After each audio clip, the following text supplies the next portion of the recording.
Drew.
Bro, he sent Cody straight into that announce table.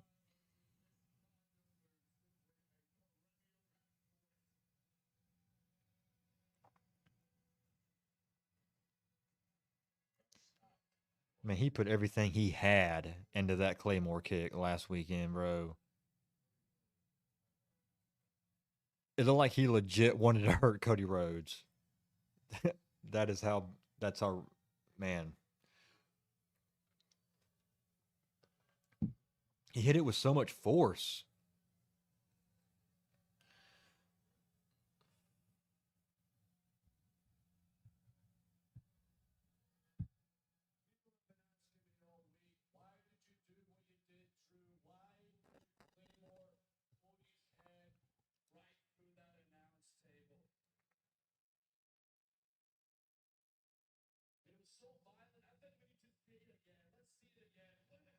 Oh my gosh, they're gonna show it again.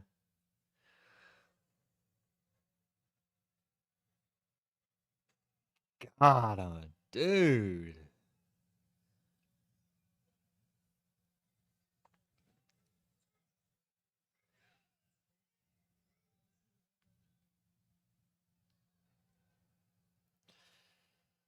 Do you like Bam Bam Bigelow? I'm gonna be honest with you, dude. I wasn't watching wrestling when he was around. So and I haven't gone back and seen a lot of his stuff. I've only just pretty much heard about him. So it's kind of hard to say if I like him or not.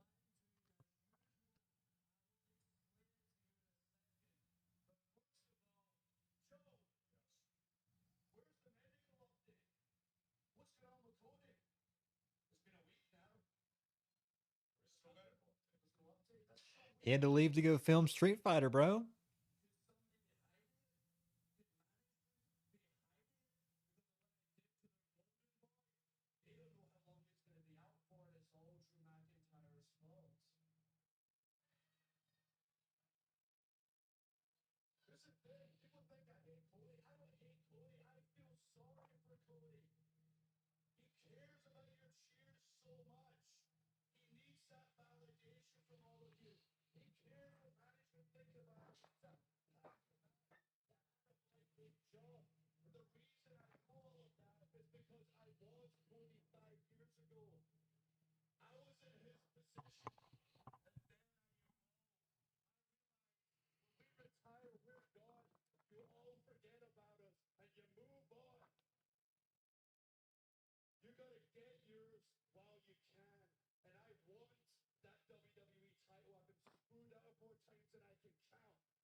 Yes, yes, he has. He needs the world title.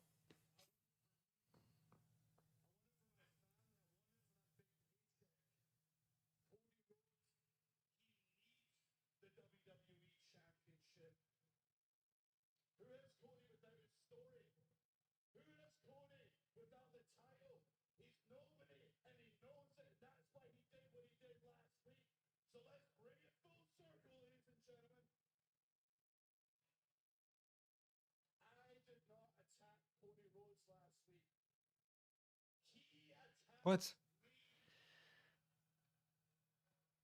Okay.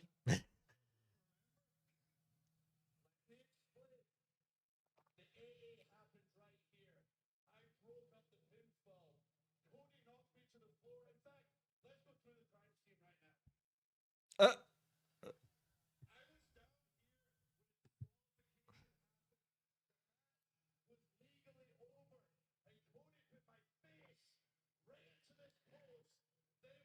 what's up, Logan? My favorite stream. All love from Puerto Rico. What's up, Logan? What's going on, bro? Am I lagging or anything, Logan?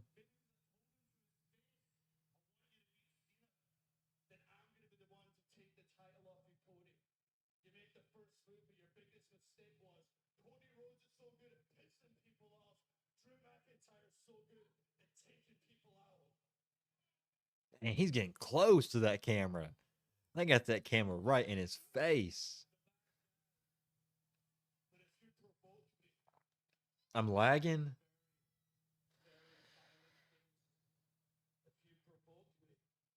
You're saying yes because I'm lagging?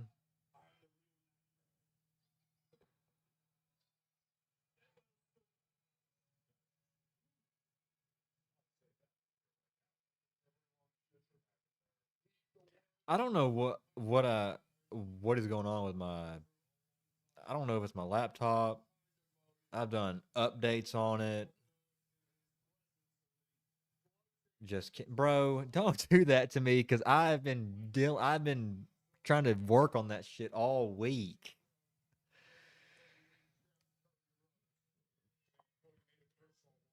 Hey Logan, you need to stick around because once SmackDown ends, I'm gonna be reacting to a video and you'll actually be able to see it. It's kind of a banger. I saw it on YouTube last night and I was like, you know what? I'm gonna check that out once SmackDown's over. So you should stick around, watch it with me. You did get me, bro. I'm not gonna lie. I was about to crash out. I was about to start flipping this table. I was about to flip this table.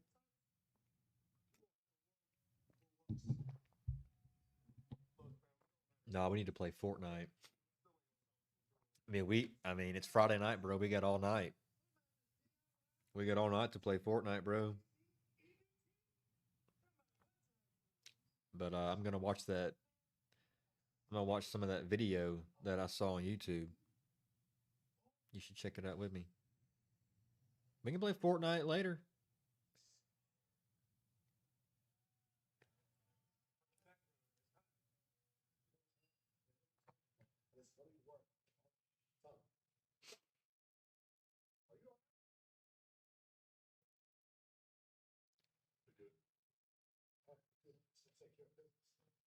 What are they doing? Not me. I got a bedtime here in Puerto Rico. What the?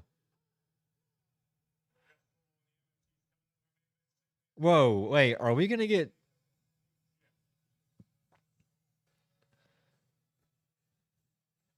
Are the Wyatt Six about to go after the MFT?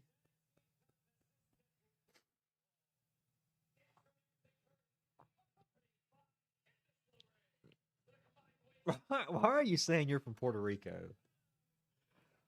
I thought you said you said at work the other day you said that you were from Taiwan.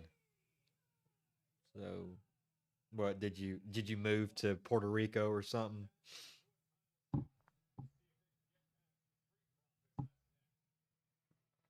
Oh, this should be a good match. Street Profits versus DIY.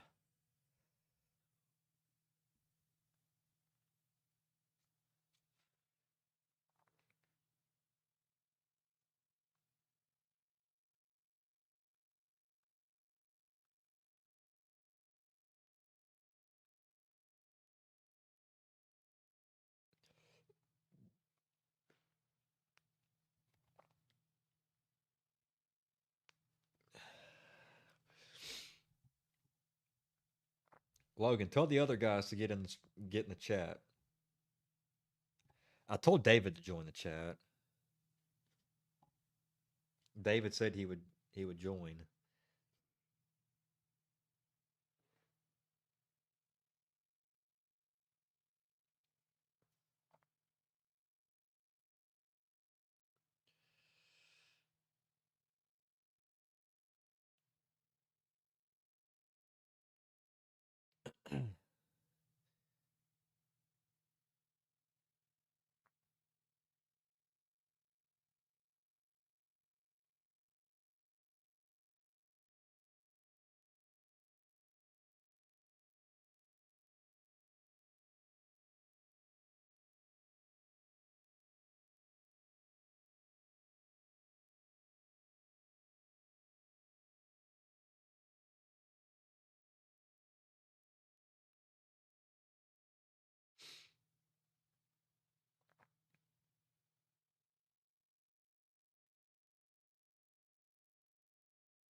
Logan, you remember when I was telling you at work today how Bruce he always pushes that black padding out of his crate?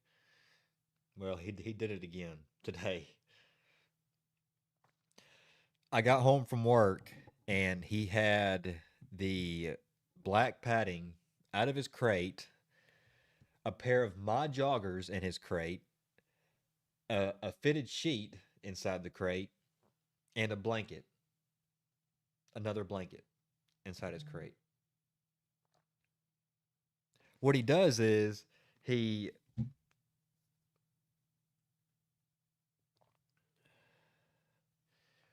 what he does he'll push that padding out of his that black padding out of his crate, and once he does that, he's able to like move his crate around the room. We have like a basket in the corner for like dirty clothes and just like blankets and stuff, and I guess he got in there and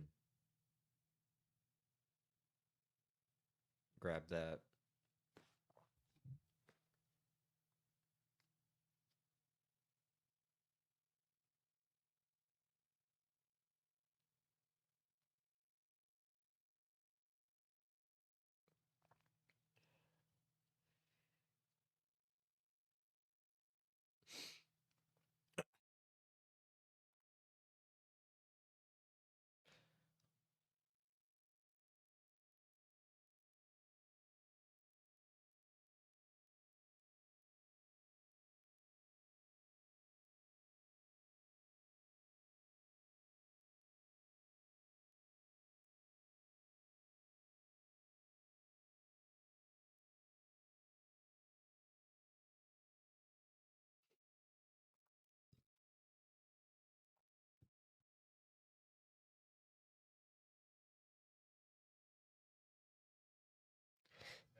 Wait, did they say we're going to hear from Naomi on Raw Monday?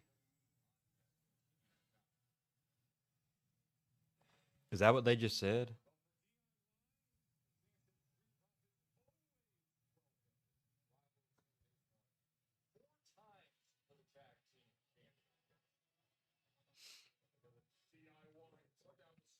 I wonder what the deal is with Naomi. I figured we were going to hear something about Naomi on Stephanie's podcast, but I guess we didn't. A big up from the UK, bruv. Oh, what's up, Chili? Hey, we want smoke.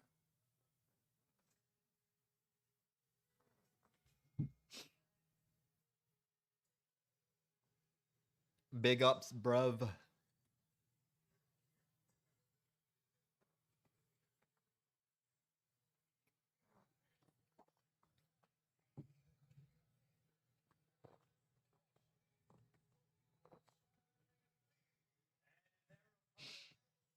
What's up, Chili? How's Sawyer doing? And is Oakland any better?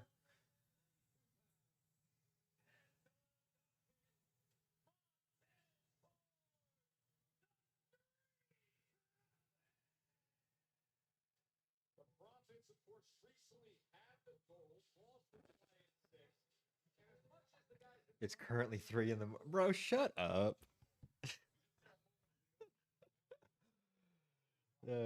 Nody woke me up, got excited. Yeah, you should get excited. Wrasslin City's live. As soon as you see that, bro, you should just be. I bet you just get your blood pumping when you get that notification that says Wrasslin City is now live.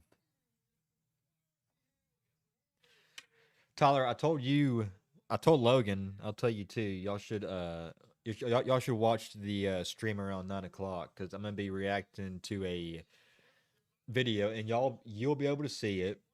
A video. The video it's an hour long, but I'm not gonna react to the whole thing tonight. I'll react to some of it tonight, and then I'll do the rest of it like Monday night after the Raw's over. But it's 1 hour of wrestling secrets WWE tried to hide.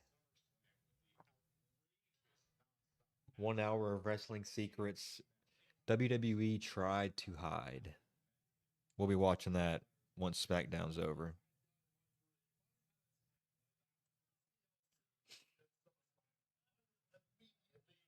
I need the rest of that group chat to join the chat.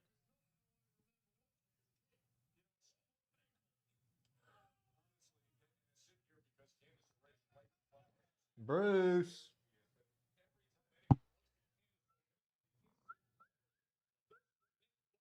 Bruce.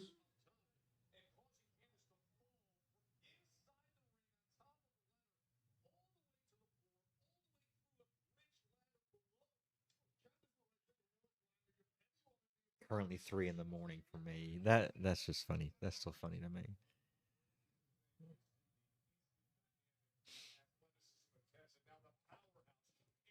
Boom.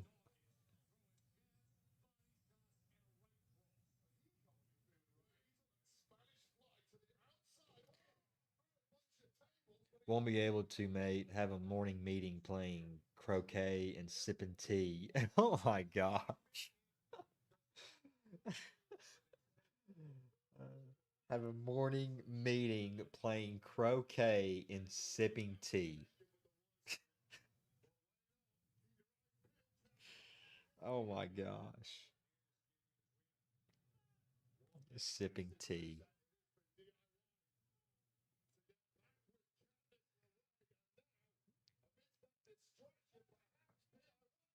So ridiculous.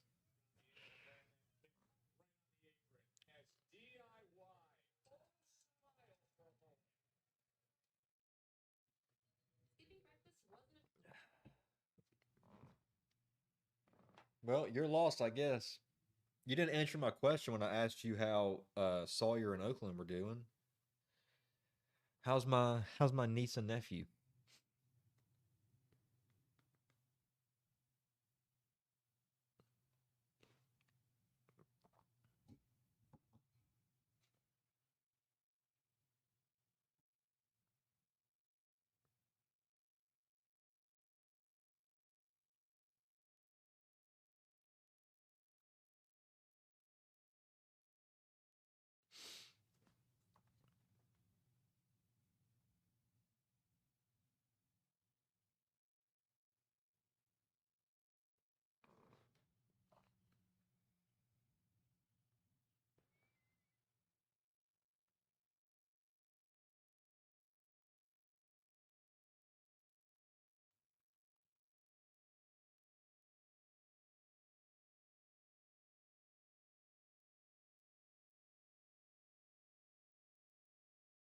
Saw your milk drunk Oakland at mom and dad's. Oh, is she? Is she gonna be over there till tomorrow or something? I might drive over there then if she's at mom and dad's. Go see her.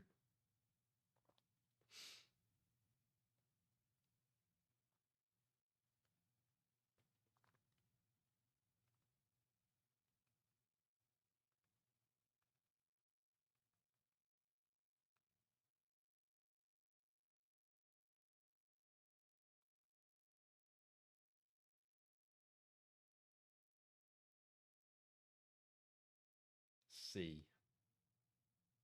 Yeah, I might go see her then if she's over at mom and dad's.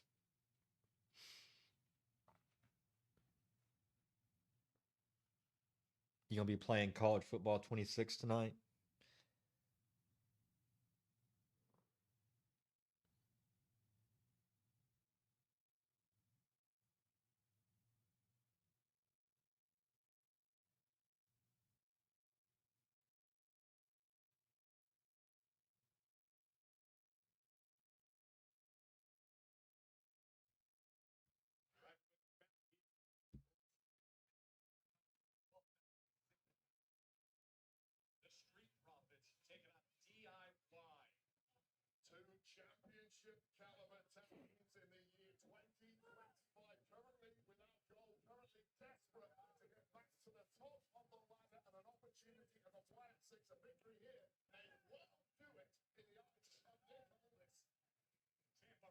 Mm. Go Tez. Diving crossbody. Montez Ford is so insane. I like their gear. That Celtics inspired gear. Oh, watch out. Oh, what the? A famous zigzag. Montez Ford pulling out the Dolph Ziggler moves. Standing moonsault. One, two, kick out. Champa kicked out.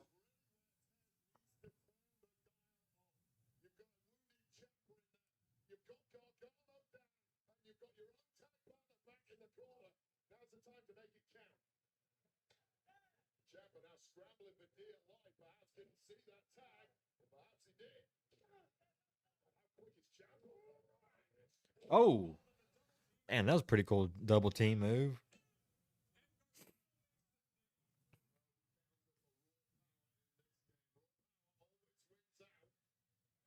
Uh oh.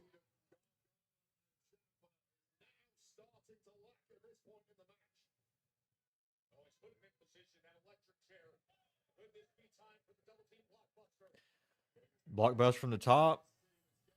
Oh my gosh.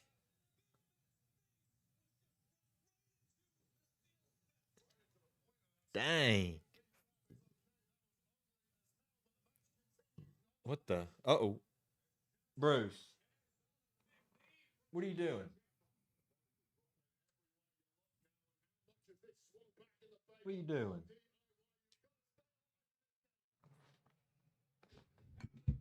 What are you doing? Come here. Come here. Come here. That, where are you going? You need to go potty? All right. Hang on, guys. I got to take my dog outside.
What do I have to do to get a United States Championship?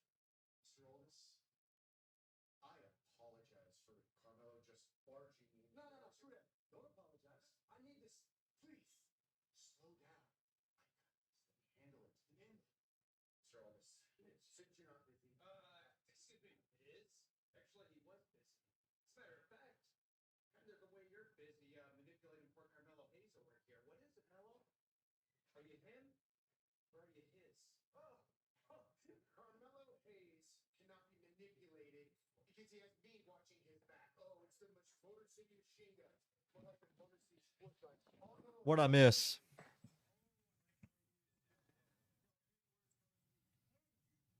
Two people who wrestle in a team like they just met catering.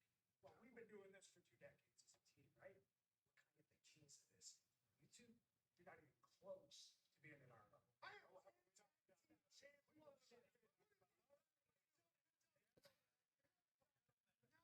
Can we please get Carmelo Hayes on TV more next week?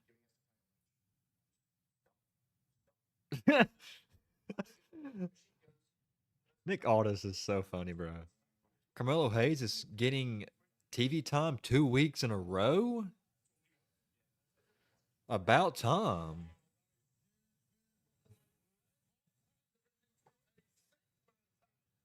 About time. About time.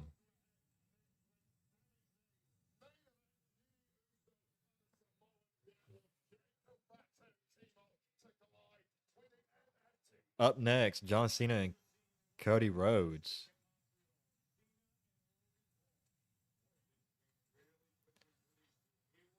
What are they gonna do?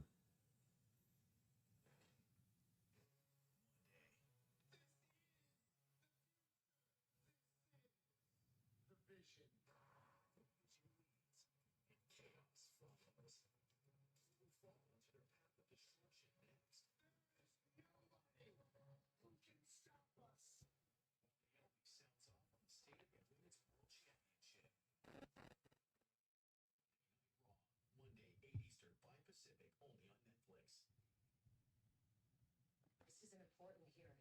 If we don't get this, we're boned. This is big news. What happens if Leo finds out that my boyfriend is typically his client? We need to drop this case. Or what? The question you need to ask yourself is this: what are you willing to do to be a rainmaker? Here's next on USA. What you doing, Zach? For our T-Mobile commercial, you gotta talk really fast. T-Mobile Home Internet ranks #1 in customer satisfaction for home wireless internet. Wow, you're good. Get T-Mobile Home Internet, just $35 a month with our 5-year price guarantee. My Wingstop is here. 20 delicious wings, sauced and tossed in mango habanero OG hot, plus ranch. Of course, gotta protect the stash. Wingstop is here. Macy's one day said,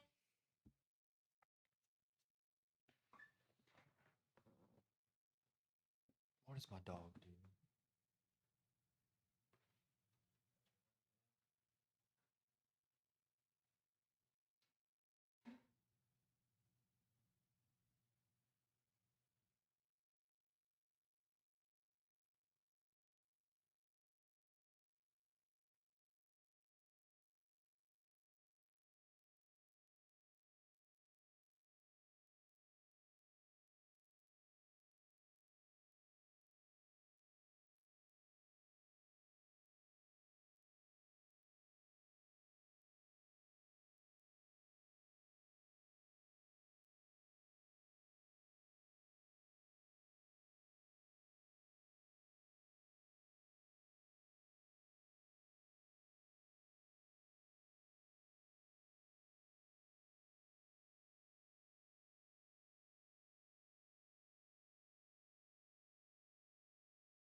$11 left. Come and get some.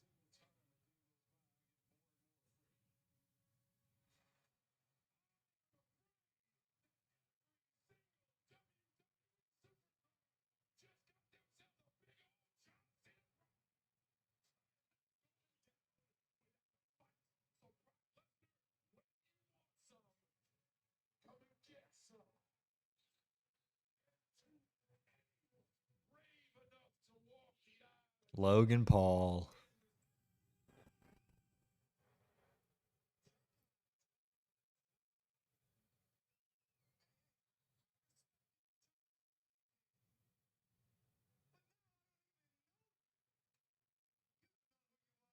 You turn into a charity case. You're out here just giving out matches. Oh, how about this? I want one. Right in the middle of France. Logan Paul versus John Cena at Clash in Paris. I mean, that's box office. That's headline. You might have just made the biggest mistake of your life. I've seen a lot of people moaning and groaning about the fact that we're getting Logan Paul versus John Cena. I don't mind. Now, I know, like, when this year started and everybody was making their list on who they wanted to see John Cena face in his farewell tour, I'm sure a lot of you guys didn't have Logan Paul on your list, but I did. I actually had Logan Paul. Hell, I wanted Logan Paul and Cena to go 1-on-1 at WrestleMania for just a non-title match. But we're getting it in Clash in Paris, and I think the match will be fine too. Our truth.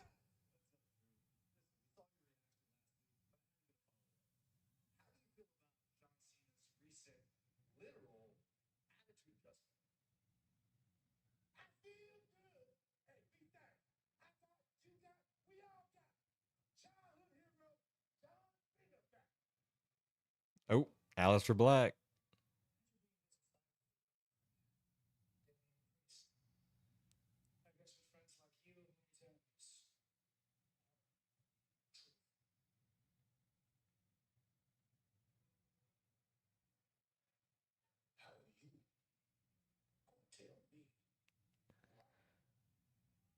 Mmm.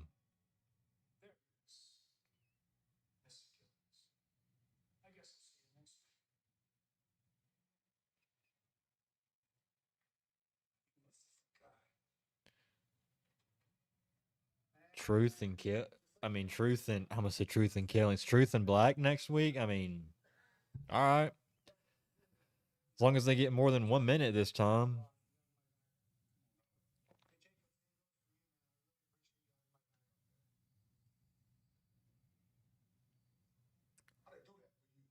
Oh.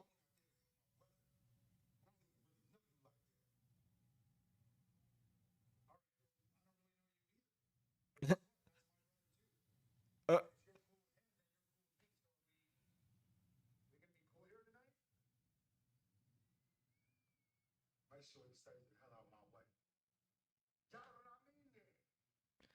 Yada mean then.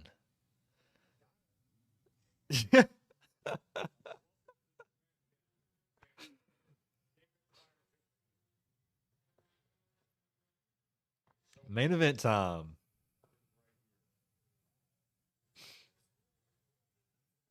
Taking it all.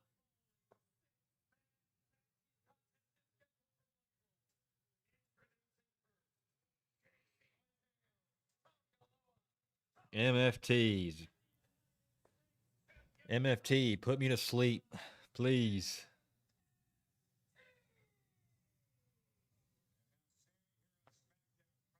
MFT. Does anybody enjoy the MFTs? Like, honestly? Does anybody enjoy the MFT? Because I'll tell you right now, I don't. I don't at all. And my drink's empty. Great. I got MFTs on my TV, and my drink is empty. Just great.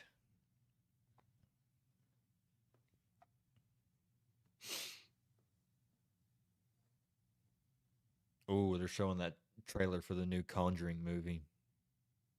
I low key can't wait for that.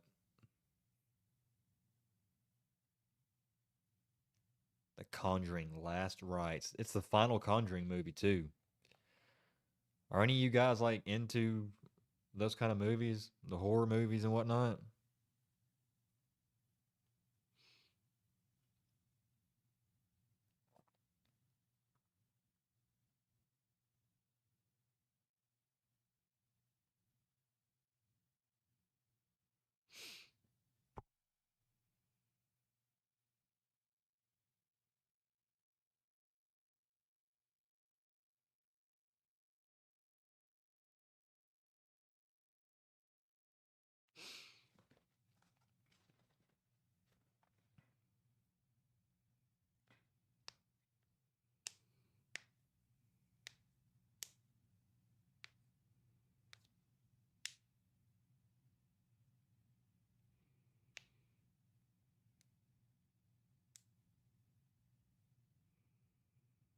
We're taking it all.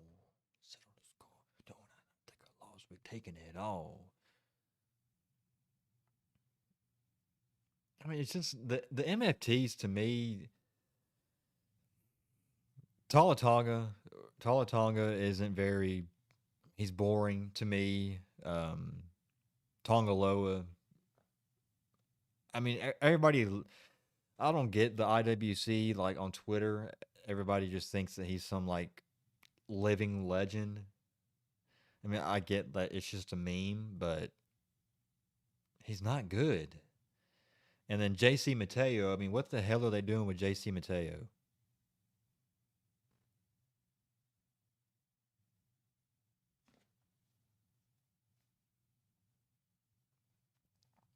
I just don't get it.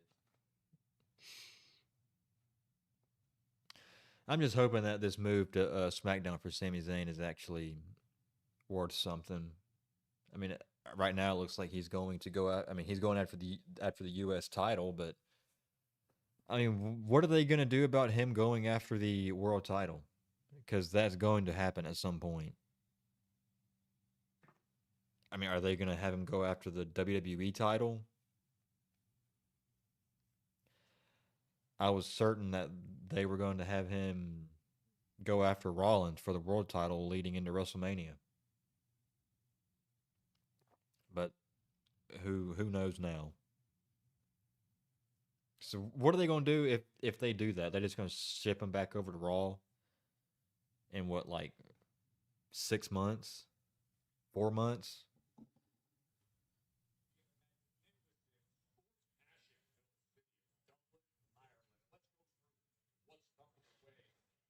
The international portion, John Cena's tour is back, but this is not the angry Brussels version. The look of the Irish. Damn. John Cena's in Dublin, Ireland for SmackDown next week.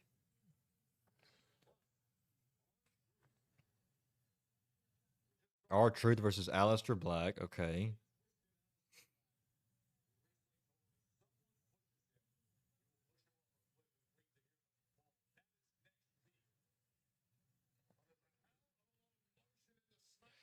Motor City Machine Guns versus Mellow Don't Miz. All right.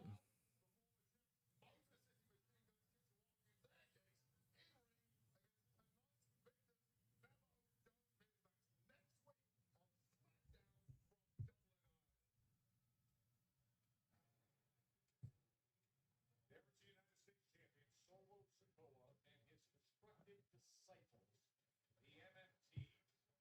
Should have been for all this week for the hero Sami Zayn. Now they get him right here. Hey, don't miss USA Network's top legal rule Rainmakers, based on the best-selling novel by John Grisham. It's coming up next after SmackDown, right here on USA, streaming on Peacock, and it stars superfan PJ Burns. From Boston, he's the BCO. Whoa. Whoa. Whoa. Let's go.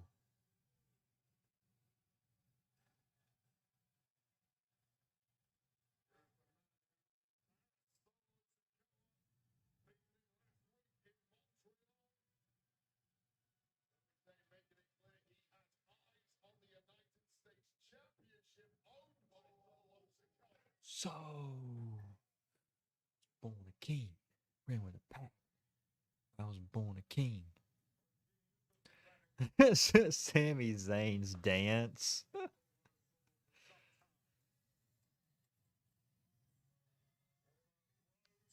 the bloodline reuniting tonight against a common foe.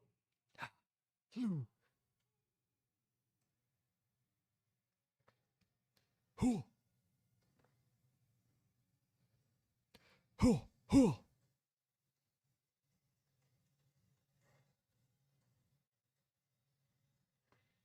Ha, ha.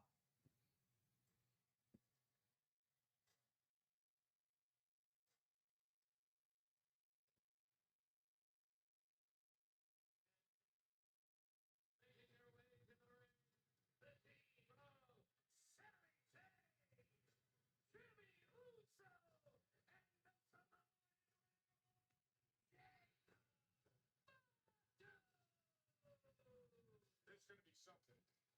And by the way, you know all these family matters. If you heard Jacob Fatu's excellent interview on the Breakfast Club recently, you know how much the family lineage means to him. He feels always on the right side of history, even if it comes at a price of getting tangled up in moments like this. 6-man tag team match.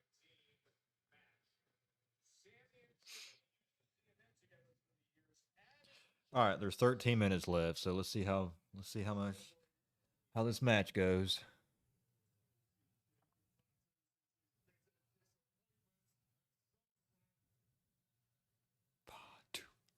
Two.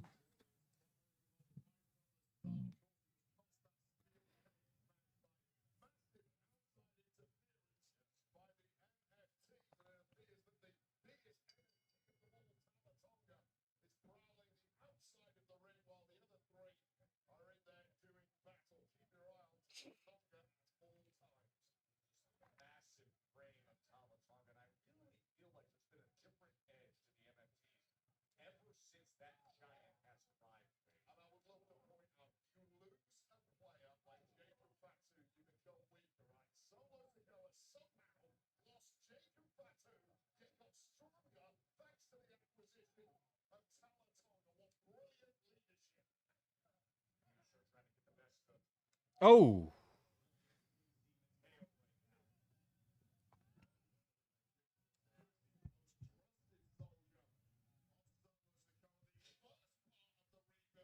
now. The crew was decimated with defections and injuries. Same now tag team tonight as they run Sammy right into that corner. And Sammy officially now on the SmackDown roster. Taco rolling against the work towards the body and chopping down the back of the head. 50, oh nice, reference back to complete cohesion between Solo and the MFT right on the back. Tonga Lower, a guy who hasn't really received much of the spotlight of late here, gets a major opportunity to cause his brand of carnage. And the brand of carnage that saw him on the oh, here we are. oh, damn.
Yo, what's up, Logan? Hey, in about 8 minutes or so, I'm going to be reacting to that video, so you should stay tuned. It looks pretty good. I'm uh I'm gonna be checking out what's the video called? It is 1 hour of wrestling secrets WWE tried to hide. So that should be interesting. TV events Montreal for SmackDown, then Quebec City for Raw. Should be an interesting video. I'm looking forward to it. I'm looking forward to it.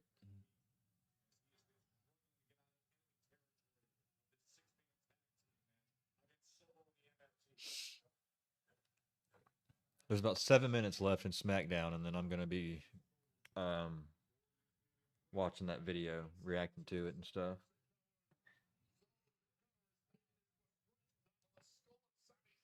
It's an hour long. Yeah, well, I'm not gonna be reacting to the whole thing tonight. I'm not gonna be reacting to the whole hour.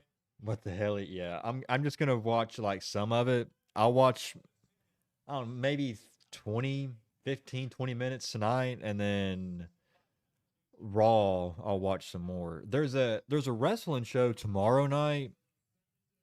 It's another promotion, but they're gonna have WWE wrestlers on it. It's a triple A. It's a Mexico promotion. I might do a live stream during that, like a live watch along for that too. I don't know. We'll see.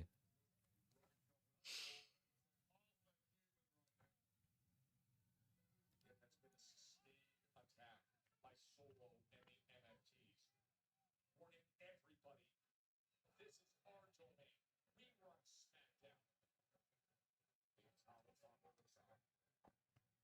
SmackDown. Oh, spinning DDT. Damn. Come on, Sammy, go get a tag. Tag in Fatu.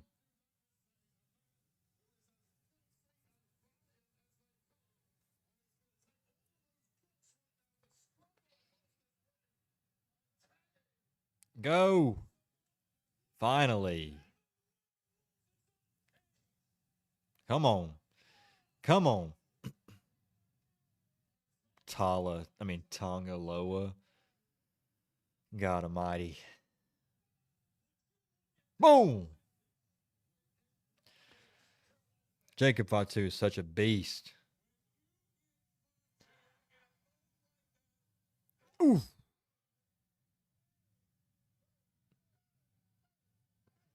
Three, four, five, six, seven, eight, nine. Uh-oh, we're lagging. Bruh. Please tell me you're joking. Please tell me you're joking.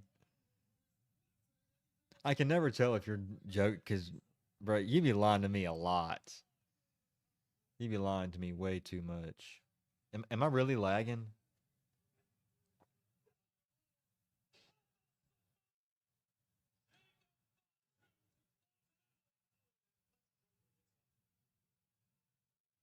But things only get worse from here when you're in the ring with Jacob Fatu. Please tell me you're joking.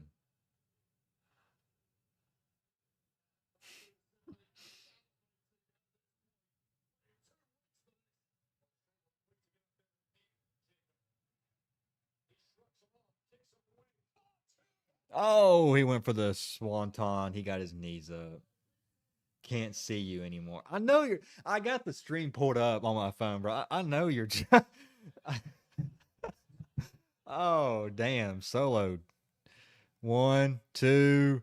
Oh, dude, that was close. That was a close near fall.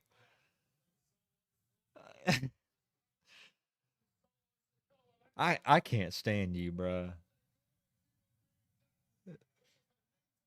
Can't see you anymore.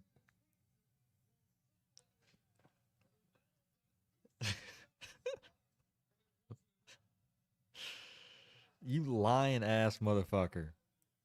You are such an impulsive liar, bro. Oh my gosh.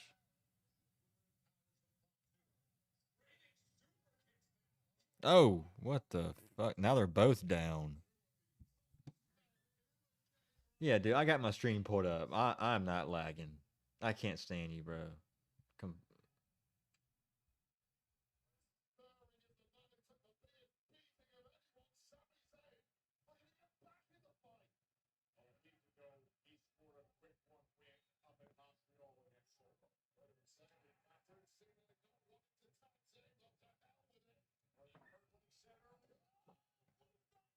Blue Thunder Bomb is such a beautiful move. Oh.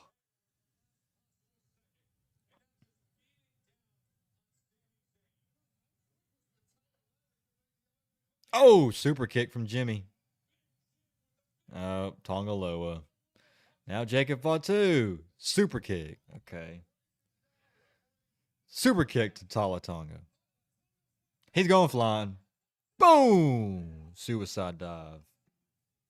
Damn, he sent Tala flying over the announce table. Oh, watch out, Sammy. Watch out. Oh, no. Oh, get him. Exploder. He's going for the. It's time for Alabama football. Bro, y'all are going to lose to Florida State. Haluva kick. Bro, Solo Sokoa is such a loser. Sammy pinned him twice already now. Oh my gosh. Logan, I'm willing to bet you lunch or something.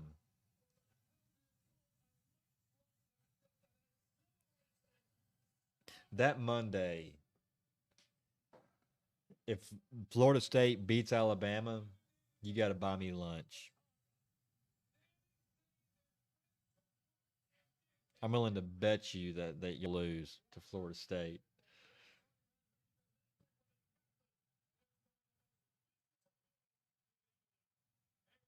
All right, that's SmackDown.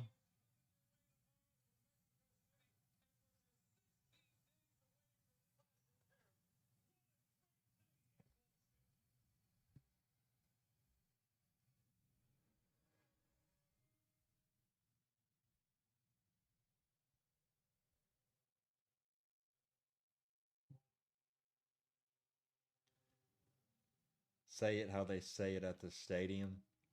Oh, you want me to say that? It's time for. Oh, okay. Okay. Hang on.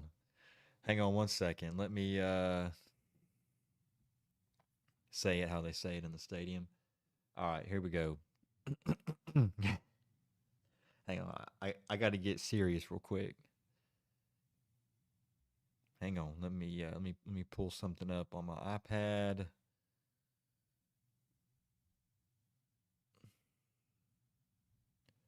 It's oh no, hang on. I don't have the right voice yet. Hang on. It's time for Alabama football. How's that?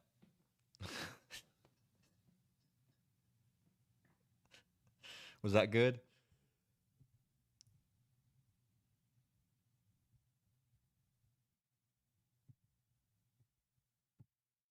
All right. Y'all ready to watch a video?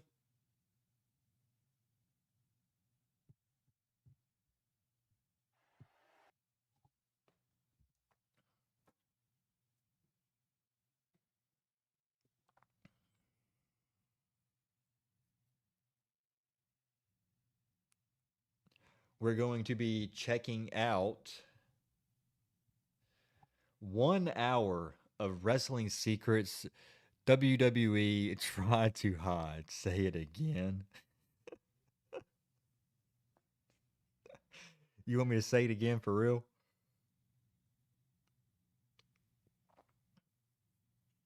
What are you gonna do? Clip me for something for saying it? All right, here we go. Okay.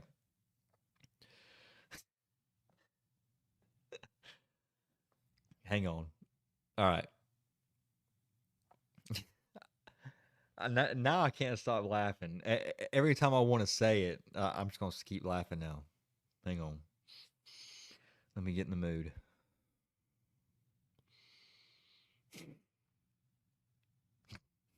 Hang on. God damn it.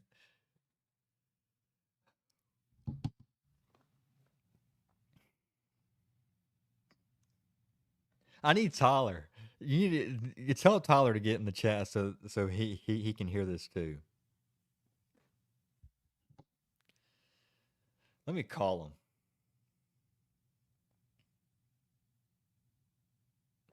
Hang on. He probably won't join the chat, so let me get my brother in here so he can hear this. Let's see if he answers.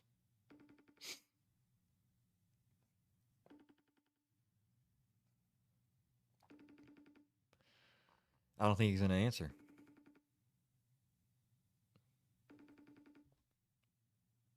You still in here, Logan?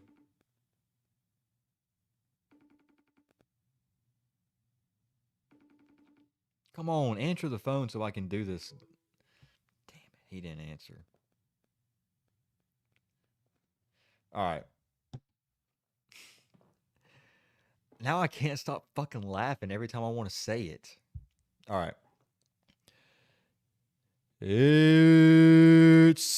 wait. Hang on. Let me do the. I should do the third down.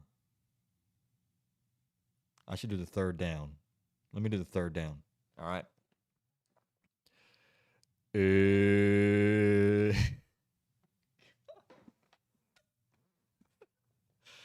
All right. It's wait. Hang on. No, they don't do it like that. They do. It's third down.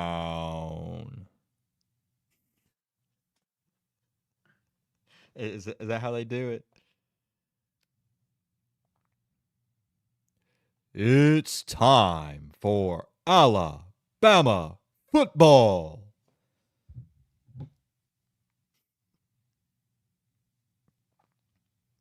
Get ready for the Bama Big Boom spell out. Give me a B. Give me an A. Is that how they do it at Alabama football games?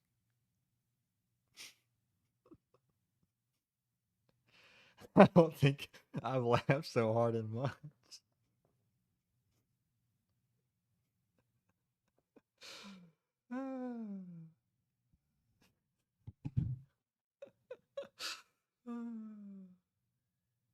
Vince was goated. What's going on, WWE movie maker? I'm about to check out this video of 1 hour wrestling secrets WWE tried to hide. I'm trying to see if I can get more people in here before I start it. It's third down. Dong.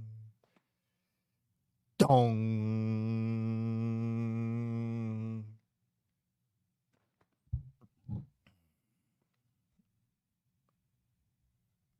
It's third down. I need Tyler in here so we can hear this. Oh my gosh. I need him to answer his phone or hop in this chat.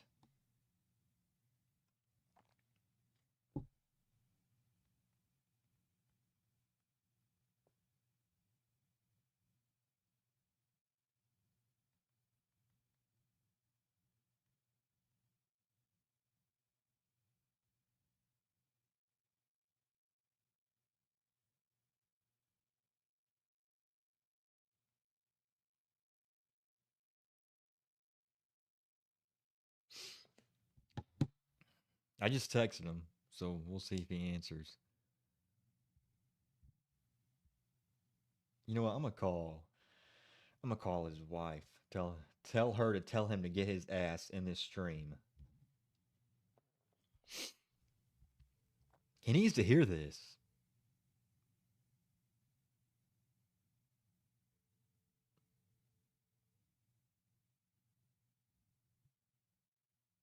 It's ringing.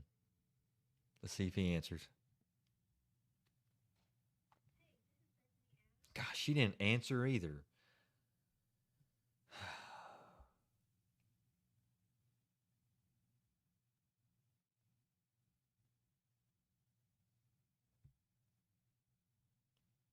Logan, did you clip any of that?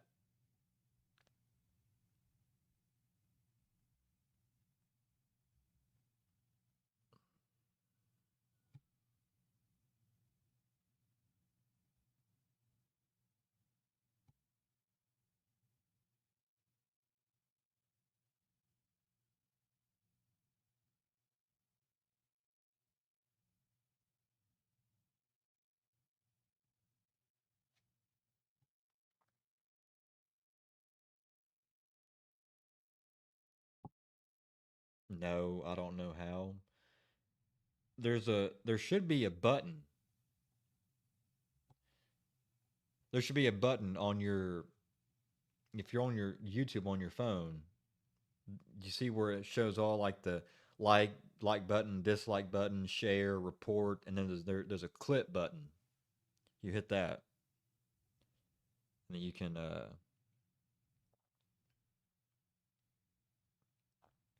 clip it, or you can just screen record it. Start the damn video. All right, all right. Hang on, I'll start the video.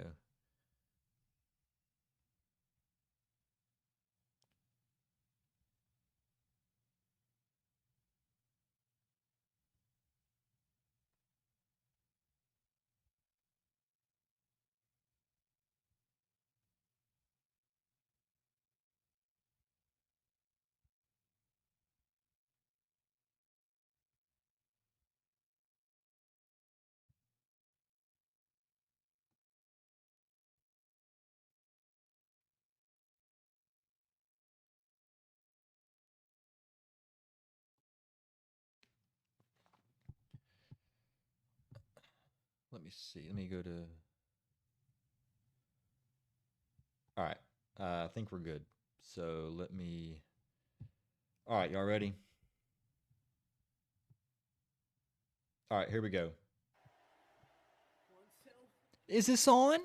Even though most of wrestling secrets are already out of the bag, it's always interesting for fans to get a glimpse behind the curtain. From wrestlers communicating through verbal and non-verbal means, to the tricks behind the entrances, spots, and weapons. We'll be covering this and more today, as we highlight wrestling secrets caught on camera. First, we'll look at something you'll see on every show, but once you notice it, you might try to look away, realizing it's a potential spoiler. We're referring to a common way to tell if a wrestler is about to kick out of a pin. You can do this by watching their eyes. Yeah. Yeah. I've seen this. It usually means they're tracking the count. I've seen this one. Just before the 3. I've known about this secret for a while. Yeah, it's really common with like most people, like Roman Reigns. Like, I wish they did a better job at like hiding this, where you can definitely tell when the wrestler's going to kick out because they're laying there on their back, and then they're like looking up at the ref. It makes it kind of obvious, but yeah, I'm sure you can also hear the ref hitting the mat too. But I know they also do that so they know they're able to kick out at like the last second if they need to. Develop a sense for the referee's cadence without needing to look. While Austin himself has been seen glancing at the ref on occasion. Yeah, that was really obvious right there. Prefer to keep their eyes closed or stare straight ahead during a pinfall to avoid potentially giving away the outcome, or at the very least making it obvious this particular pin isn't the end, since locking eyes with the ref is often a dead giveaway that kick out is coming.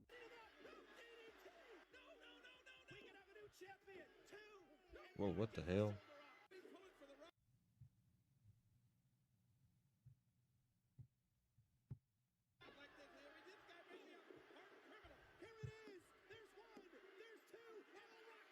Yeah, The Rock made it look very. Hang on. Can y'all even hear the video? No. Hang on. Okay, my bad, guys. Sorry. To produce blood during a match, wrestlers typically use can probably a hear small it a lot razor blade, better now. either handed to them discreetly by the referee or hidden somewhere in their gear ahead of time. Oh gosh, the blade. When they blade. Yeah, y'all watch this. Right after the spot that's meant to trigger the bleeding, the cameras will usually cut away. This is coordinated with the production truck by the match agent, who signals when not to focus on the wrestler during the blade job. Is gouging at the head. First blood. Look, you can see him blading right there. And it's not over yet. Wait. It's right. There's Orton's blading. For Randy Orton to survive. Still, there have been numerous instances where cameras accidentally caught the blade handoff or even God, the that act one of was blading obvious with itself. Hogan. If I would know better. He freed himself from that chair. Yeah, Hangman. He gets win and Oh, Archer. bro. Oh, that right hand. A war. Man. This has not even resembled a wrestling match. But both are down now. And again using the cage. CM Punk expected to be At his side. Ooh, and all the hard right hand. Man, oh man, I don't know that these Dude.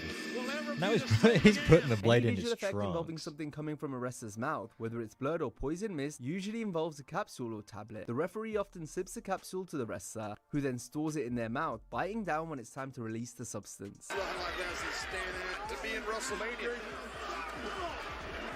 the Samoan pride, the great Samoan dynasty. Like a gut wrench. Hollywood Hulk Hogan. Hogan's bleeding from the mouth of the turtle. It's coming right out. The giant, the Kali vice grip. Oh, no, oh my God. No! Oh my God. Even Heyman's pegging Brock off. Not again! Not on the chair again! Historically, the poison mist effect was created using a condom filled with food coloring. The wrestler would chew on it just before the spot, then spit the liquid to simulate blinding or stunning their opponent. I know what you're saying, Dio. After that Hell in a Cell match last night. We got. Oh, the green mist. That was our table. Not the last one! Wait a minute! The green mist to allow Kyrie to make the tag. Nikki with a clothesline. Oof. Wrestlers can also end up drenched in all kind of substances during segments. And it's not just them, the whole ringside area usually gets soaked. But more often than not, what you're seeing isn't actually what it appears to be. The liquid is usually gimmicked to look like something else. You're full of crap! Ooh. Holy shit! Well, that's one way of putting it. For instance, when Kurt Angle sprayed the alliance with milk, it was mostly water mixed with food coloring. Milkomania is running wild. $1 million princess has become a Dairy Queen. That said, he did dump real milk on himself to close the segment. And again in 2022 during a callback to the original. This is utterly hilarious! The original my milk truck gosh. moment was a parody Poor of Stone Cold Otis. Steve Austin's legendary beer bath on the corporation. Oh, dude, this moment is so iconic. In that case, around 30 gallons of real beer diluted with water was used. Austin later recreated the stunt in 2007 with Santino Marella, where Steve accidentally sprayed some fans before dousing Santino. God. But Oh when Eddie my Guerrero dumped crap gosh. on Big Show, the mixture was actually water blended with mud, food scraps, and added scents to mimic the smell. Food scraps? The sewage truck used was real, but was thoroughly cleaned out beforehand. Gangrel was known for spitting they- blood they into use the the crowd. This was actual always sewer stage blood, but tr- Gangrel was very particular about the flavor he used. It's stage blood, but it's a zesty man. I won't go with anything but a zesty man. That red Zesty man. Wrestling is all about theatrics. The more significant a move appears, the more impactful it seems. That's why many wrestlers wet their hair before a match. Wet hair is Yeah. denser and therefore moves more dramatically than dry hair, helping strikes to appear more forceful. Because wet hair is heavier, it's easier to move in front of the face with a simple tilt of the head, which helps to conceal communication when a wrestler is calling a spot in the ring. Over on the champion! Can a kick out by Barrett at 2! Can't stop now, dog. Can't stop now. Of course, one risk of wrestling with wet hair is that it will still look dry halfway through the match and ultimately defeat the purpose of looking good. Roman Reigns look like a damn lion right here. Because you gotta take on that man. Wrestlers would frequently oil themselves before coming out for a match because it shows off their muscles better, making their bodies look more impressive. But the added benefit is that it also helps with sliding in and out of locks and creates less friction when trying to do some maneuvers, particularly Logan, what do you think of the effective against video? Matt. It was more popular in the 90s with less and less superstars doing it in the current day, but there are still a few wrestlers who keep up the tradition. Wrestlers tend to shave their bodies on a regular basis so that they not only have that smooth look appearance, but in respect for their opponents, as body hair can trap bacteria causing body odor, which can be unpleasant for their opponents during close contact moves. Why do WWE wrestlers shave their armpits? Most guys do it just for that smooth look, for appearance's sake. How often have you heard Michael Cole claim that Raw is sold out tonight? In reality, this isn't always accurate. WWE often uses this claim to enhance the perception of their shows and make them appear more significant and must-see. However, thanks to social media, fans can upload photos showing the actual attendance, revealing that many shows have empty seats. Referees play a crucial role in matches, It ain't like that especially nowadays when it comes to anymore. relaying information and signaling behind the scenes. One common method of communication is the hand squeeze, a subtle way for a wrestler to let the referee know they're okay after a big bump or spot. God almighty. Oh. Has suplex. Back suplex onto the chairs. Kiss the WWE World Heavyweight Champion. Kevin, don't do this. Oh, the powerbomb on the apron always looks so brutal. If a legitimate injury occurs, referees will typically Oh. throw up the X symbol with their arms God, to he alert got thrown officials up in on the his- back. He has nothing to lose in this match. What do you think, John? What does Sammy got to do here? Swagger's bell was rung. Oh. And McIntyre and Sheamus. And the referee got caught in the melee as well. But it was inadvertent. That said, the X has occasionally been used to sell a storyline injury. Equipped with earpieces, they communicate not only with the wrestlers, but also with the production team. This enables them to provide real-time instructions, ensuring wrestler safety and adapting the match when necessary. For example, referees can signal if a match needs to be shortened or extended, or if on-the-spot changes to the storyline are required. You are wearing an earpiece. So talk us through what you're hearing. Tell you when to raise the title up. If I'm reprimanding one of the boys, I'm not really reprimanding them. I'm acting like I'm pointing at him, mean face, Yeah. and I'm calling spots. Oscar's going over.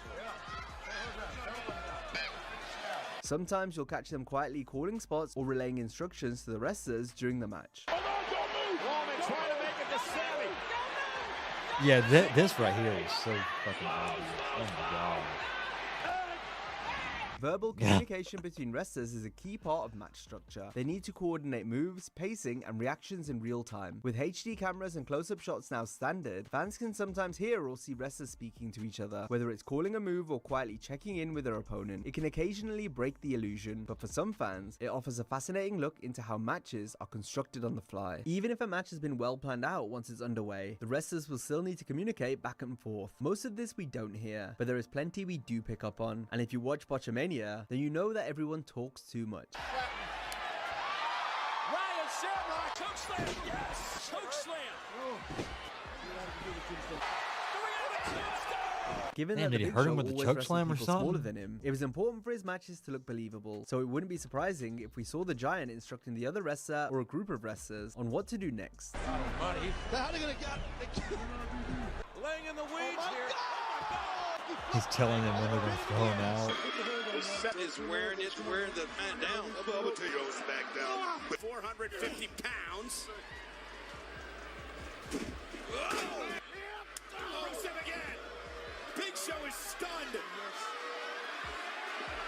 It's crazy that I don't even, Mark Henry now continuing when to I'm watching a lot of this, I don't even like realize Shawn any of Michaels was this. well known for getting angry in his matches back in the day, be it at his opponents or the staff around the ring, but HBK could Damn. also be heard calling his fair share of spots as well. Hits with the elbow.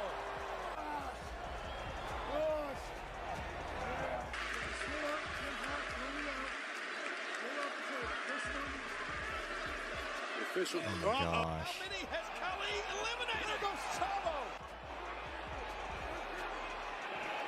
I'm afraid this You might have seen the Big Red Machine Kane communicating with his opponent from time to time. Trying to do this may have been a problem for Kane at different points in his career though, as back when he used the voice box to speak, he would have had to make sure no one heard him calling moves in the ring, while when Kane wore the full mask, his voice was typically muffled, which may have made it difficult for the other wrestlers to understand him. Randy Orton unloading on Kane. Wow. You never know where he's going to show up. Kane once hold Earlier tonight. Whoa, duck. That's press. Kane, though. Aggravated Kane. Devil's favorite insurance agent. Brock Lesnar is a man of few words when it comes to his promos. He does his talking in the ring, figuratively and literally you could say, as Brock can sometimes be caught speaking to his opponent on camera. Again, not to beat a dead horse, but the difference maker. The power. Oh. Make a Strowman, that clubbing. Oh. A knee to the jaw. A knee Fuck to the that jaw. knee. He caught Lesnar good. A knee to the jaw caught Brock good. And Brock got him back. McIntyre, another Claymore.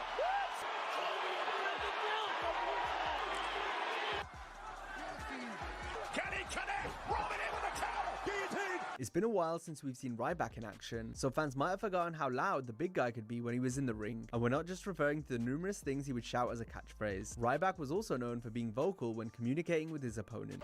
Oh my. Hey, hold this grip right now. He's got those massive legs wrapped around.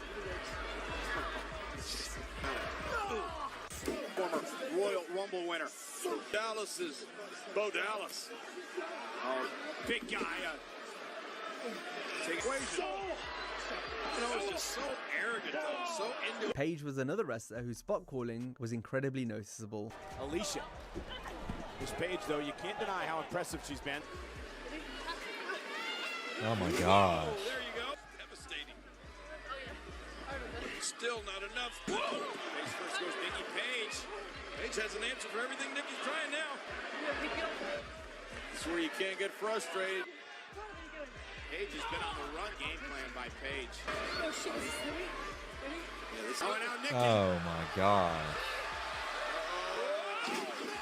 Dolph Ziggler established himself as a WWE veteran, having wrestled nearly 2,000 matches for the company. His One of the veteran best status sellers means he's right usually here. the one calling the match, and this has led to Dolph regularly being heard directing traffic to his opponents. And Brodus playing in a bit. Ziggler. Superstars like Dolph Ziggler. Ray stacks him up, uses the ropes. Feels like superstars like Ziggler. Lynch is caught there in the middle turnbuckle. Separate. Now he catches Dolph. Fire strikes and the man. Then Dragon's Breath, Khaleesi.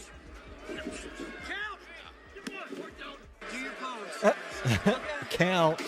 Or don't. Corbin took his sweet time there. Becky Lynch can also be heard calling out instructions to her opponent in the ring, but this hasn't taken away from some of the great matches Becky has had. Nasty attitude, nasty personality. A cheap shot. Reversal is Becky into the corner. Catches late. Women's champion putting on a clinic. Out of the way, Knocking Billy. the heads off of them. Oh man, yeah, that Take was advantage. blatant. In the top rope there. Becky launched out to the apron, lead to Mrs. White. Triple H has long since been described as a student of the game, wrestling a more old school style, being more inclined to call it in the ring rather than heavily plan out a match. This, especially in modern wrestling, increases the chances of the ringside cameras picking up what the wrestlers are actually saying to each other. How do you do that? And Triple H cannot believe it. Side slam. How do you get a shoulder? Oh man.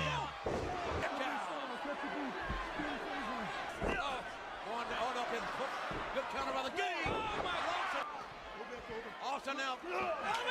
Oh. Eliminated Stone Cold. What a counter with the head scissors. And the 2006 Rumble Spinebuster. So a couple of times Lesnar's gone for the Kimura lock and Triple H is Boom. Damn. It's not just what he looks like, it's what he can do. But you think they're having on his knees. Because it's a complete different match. John Cena is so famous for loudly calling spots in the ring that he's had his own feature on Botchamania for a number of years. Cena digging down deep inside. As big and as Yeah, much Cena's dirt. been way too obvious sometimes. Oh, high It elbow was from really Cena. obvious in his match against Cody at WrestleMania 41. Oh, Sheamus. Oh, and a high elbow caught John right in the jaw.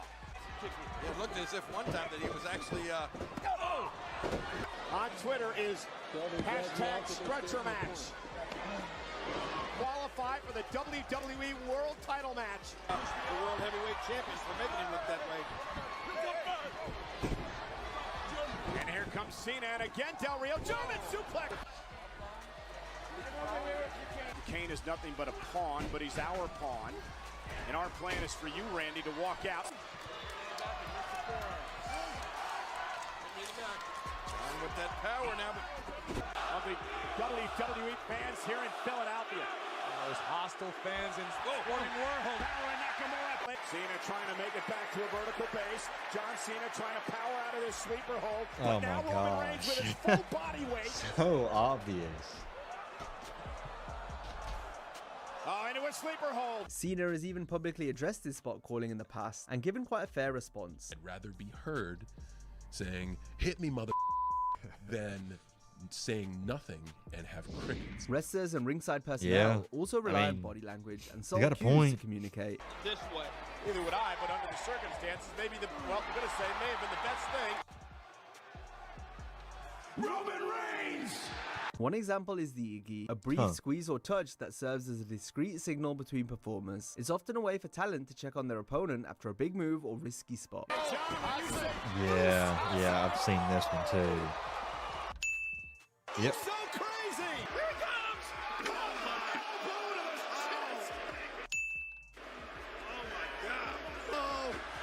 Oh!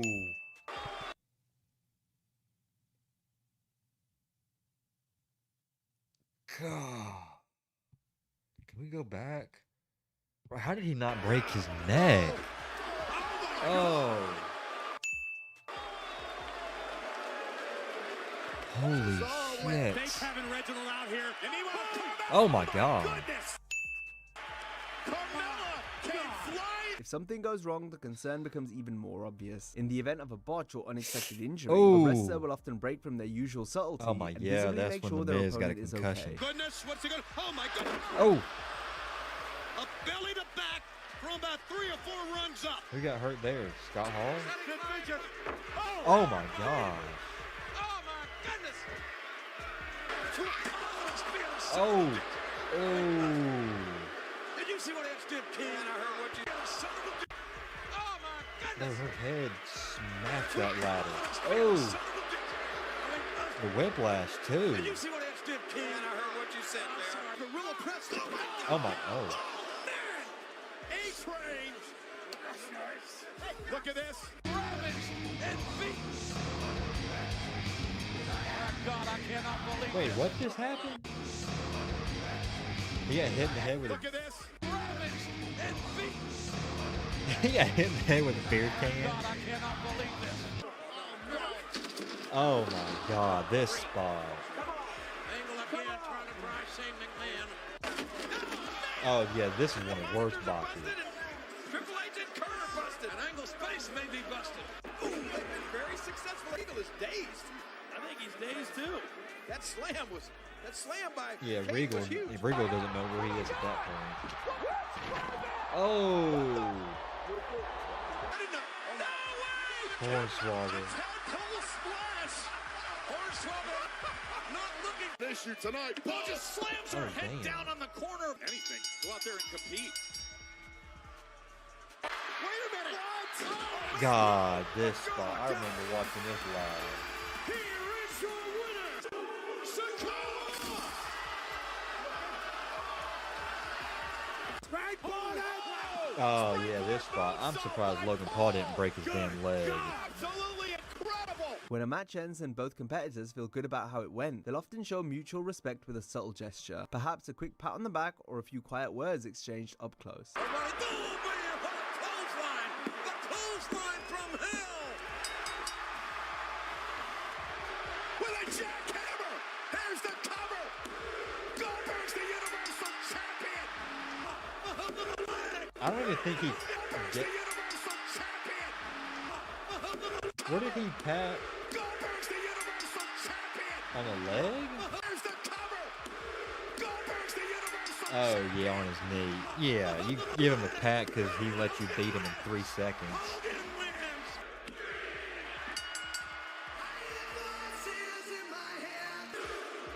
KO and Randy with the win. Here are your winners. You can thank him. Just give him the Iggy. You know, when you're going up, squeeze a Oh, leg, whoa, don't squeeze an him arm. there. Rose connects with the party foul, and the party's over for Fandango. They're grabbing cheeks. He's out. We are down to 2. Qualification covered by Lesnar, and Brock Lesnar Grabbing in cheeks. a manhandle through the table. Damn. Slam through the table. A big time Becky Lynch gets the win. Oh no! Damn it. For the win! He got him! Here is Jericho! He's got to come out! What a matchup! Claymore! Oh. Claymore! Oh, we got him! Drew McIntyre! It's a small but meaningful moment that reflects the appreciation they have for one another. And for fans paying close attention, it offers a touching behind-the-scenes Yeah, I remember glimpse into that the one. camaraderie that exists between performers. Started crawling over and he goes, "We got him now, SA." Appreciate that man for doing what he did. So here it is, Frank Body. You see my head down. I'm talking to him right now. I'm saying thank you so much, brother. And he's like, "No problem, brother. I got you." Right here, I tell him I love him, and he tells me that back. It's a faith breaker. That's what Michelle calls that. That's straight up impressive.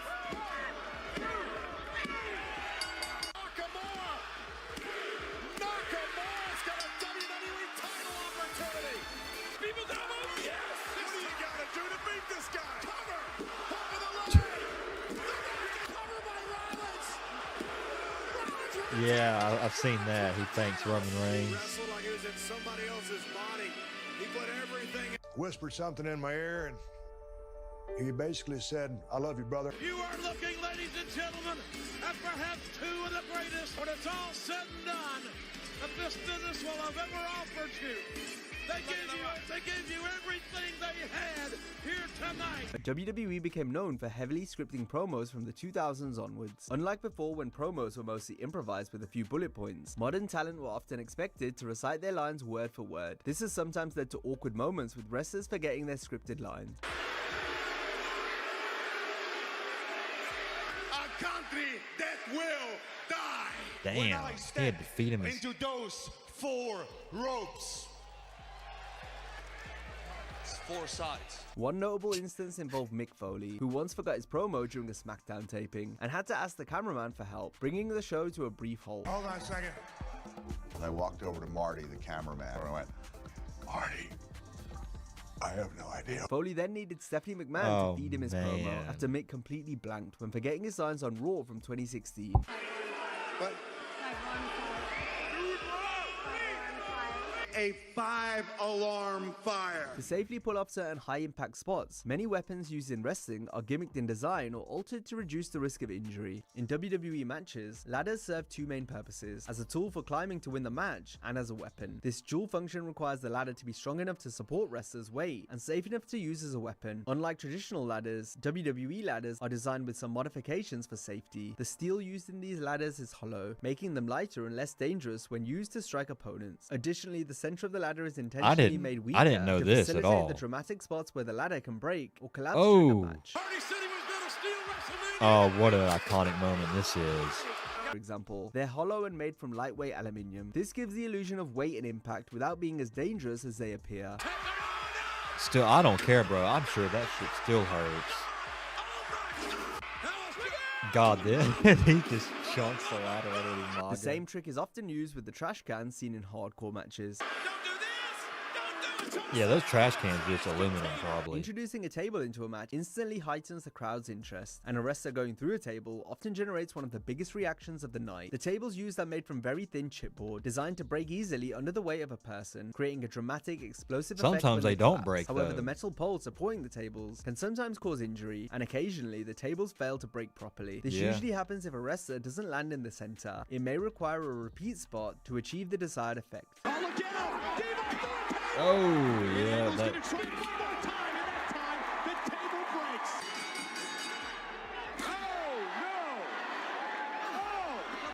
Bro, how many times? Not even 3 times.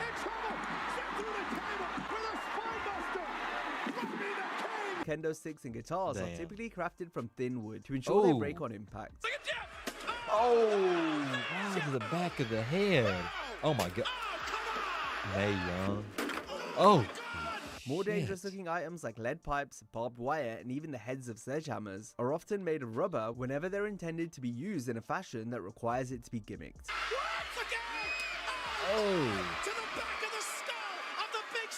In WWE, the glass featured in segments, particularly during high-impact moments, is generally not real glass. It is commonly made from breakaway materials intended to resemble glass, but with added safety. I thought This that breakaway windshield, glass though, is that they often just created had from was real sugar and glass, other though. substances, engineered to shatter easily and safely to minimize the risk of injuries to the wrestlers. This was completely safe and wasn't going to hurt or cut you in any way.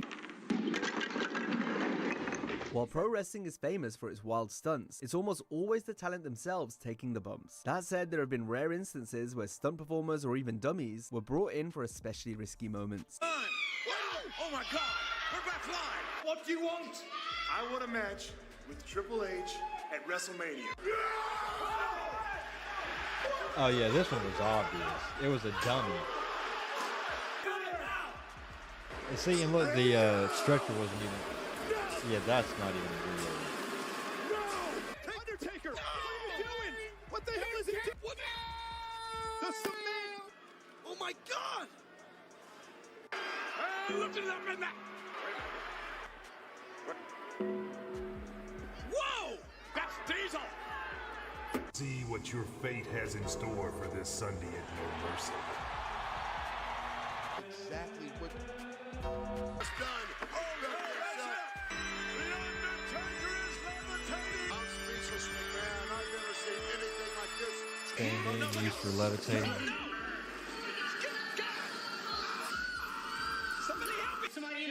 A wrestler going through the ring is always an impressive moment, and it involves meticulous preparation behind the scenes. A crew member is always stationed under the ring during televised WWE shows. This individual is responsible for tasks such as tightening cables and positioning weapons before a wrestler is slammed through the ring. This crew member removes the wooden boards and supports from the area where the wrestler will land, while ensuring that the foam padding underneath remains intact to maintain the ring's shape and cushioning. To help protect wrestlers during high-risk spots, especially ones that involve big falls or dives from serious heights, companies will sometimes use crash pads and hidden padding. Yeah, I figured that. Yeah, this one. Oh my gosh.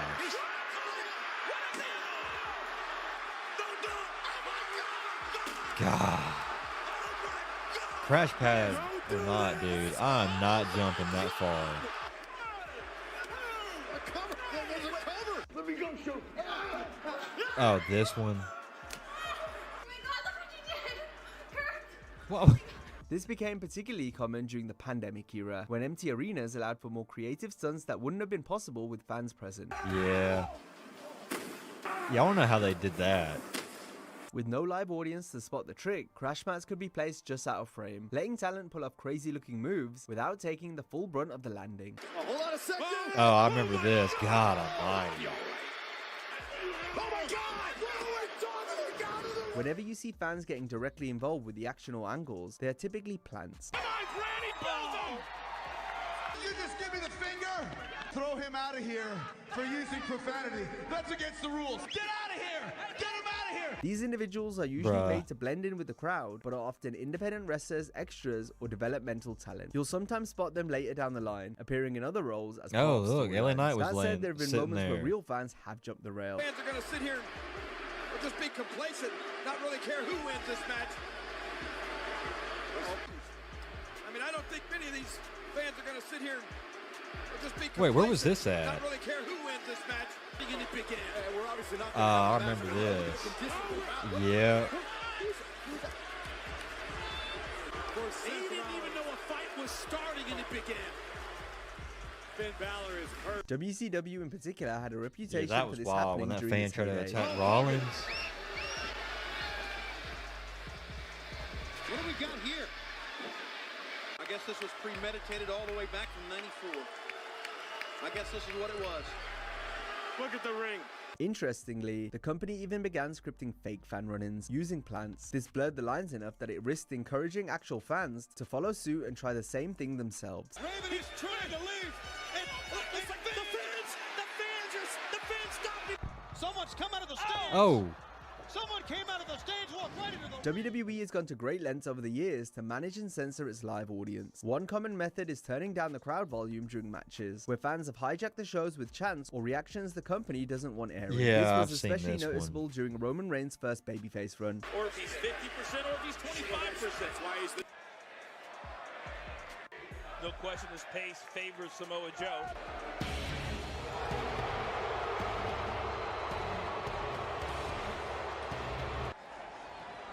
Yo, what's up, David?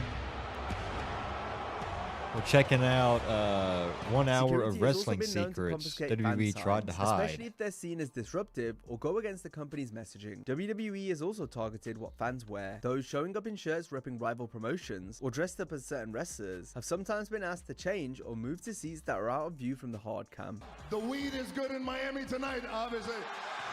A lot of the noise you hear during matches is enhanced by the microphones hidden underneath the ring, but wrestlers also add to the effect themselves by stomping their feet or sapping their bodies to simulate the sound of impact. This I've been pretty creates the good, illusion man. of heavy contact, even when it's minimal. The most well-known example is the infamous thigh slap, often used during kicks. How about like the you, super dude? Kick. The sharp I've sound been it alright. creates helps sell the move visually. I've been kind of exhausted from work, but other than that, man, I've been all right. Y'all remember when they did? Everybody kept saying that they banned the thigh slap. Have any of you guys like heard of that rumor? Like, it was years ago, like 2017, 2018. But they tried to ban the thigh slap. Like, you couldn't slap your thigh when you're going for a super kick or anything. I haven't seen you in a while. Yeah, I haven't been. Well, Monday night I was trying to do a stream during Raw for Monday night, but my stream wasn't working. So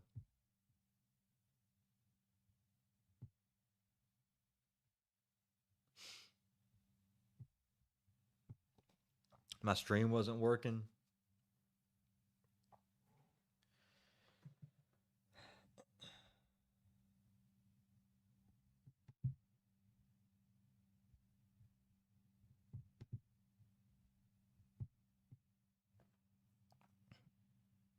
My frames kept dropping, and then they banned the chair shot to the head. Yeah. I'm kind of glad that they did that. They definitely should have done that, and I'm glad they did.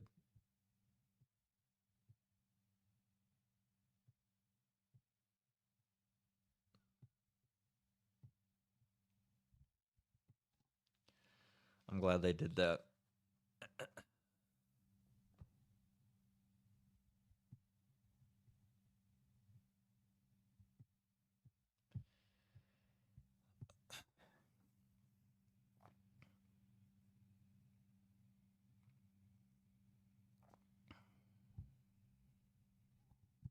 Some wrestlers try to keep it discreet, while others don't bother hiding it at all. Yeah, sometimes they make it really obvious. This match may resemble a mirror images in the pump fake super kick. It's really obvious on the super kicks. WWE often positions the good guys on the left side of the ring and the heels on the right during tag team matches. This helps clearly distinguish between heroes and villains, making it easier for the audience to follow the action. Placing the faces on the left also enhances the viewer engagement by allowing the camera to capture their facial expressions more effectively, which helps fans connect with the characters on a deeper emotional level. Back when SmackDown was pre-recorded, WWE would regularly clean up any mistakes before the episode aired, but over time some botches still managed to slip through or were spotted by fans who had seen the unedited version. Most of the time, clever camera work made it so viewers at home wouldn't even realize a mistake had happened. That said, there have been a few editing jobs over the years that didn't exactly go unnoticed. On the August 7th, 2003 I don't get SmackDown, why Kurt Cena Angle spent faces 30 Logan seconds at trying to Clash open a in cage door Paris. before Maybe climbing Brock it. could TV viewers only interfere. saw him scaling the cage, however. Well, yeah, what is up with my...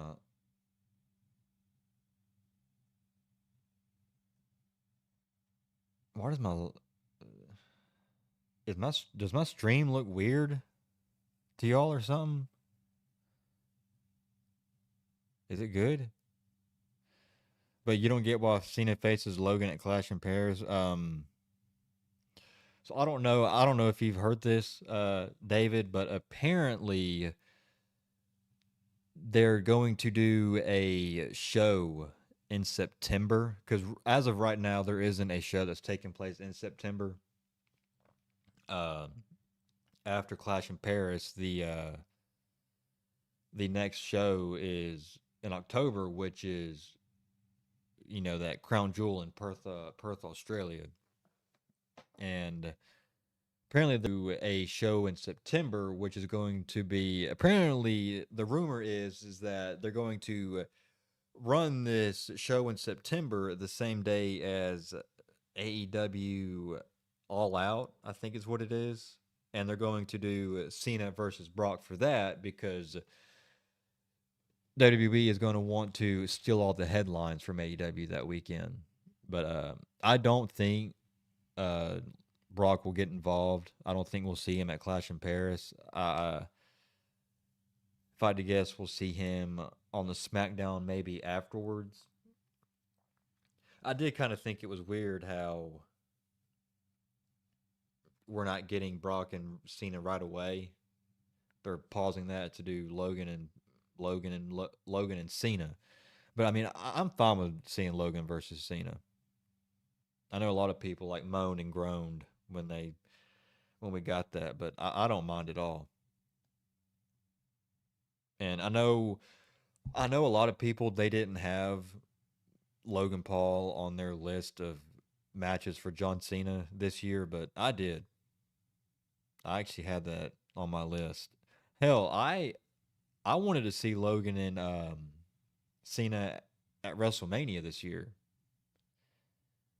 but we didn't get that. We got Logan and Cena and Cody instead.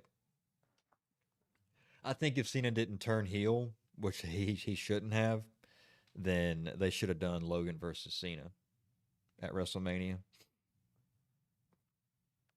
But Get it open though.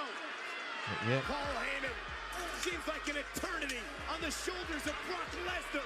Kurt Angle gonna climb the cage. Back on Lesnar. Look at Kurt Angle. Brock better watch his own back. My dad said you have to Mark pay Henry for had a live similar events moment if in you January don't. 2006 when he had to break a Oh. legit lock on a steel cage. Live events for what? What kind of live events? What do we have to pay for?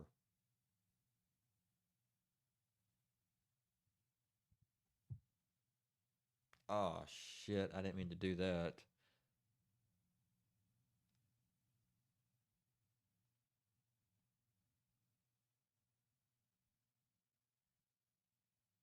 Where was I at in this?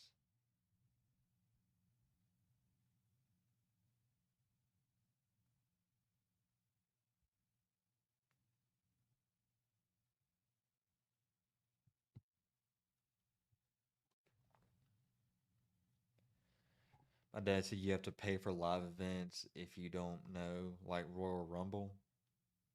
Oh, you're talking about the ESPN deal that WWE just did, right? Is that what you're talking about?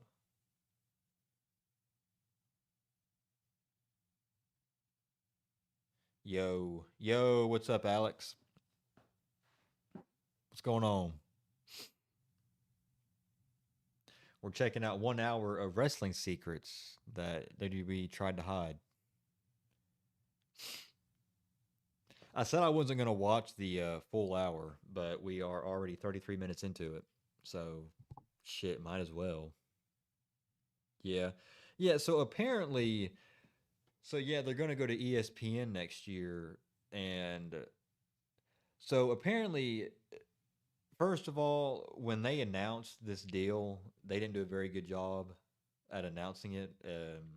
A lot of people were confused, including myself, but I looked into it more. So apparently, it's going to be a part of ESPN, as we know. And if you have ESPN through your cable or satellite provider, then you don't have to pay the $30 a month fee for that.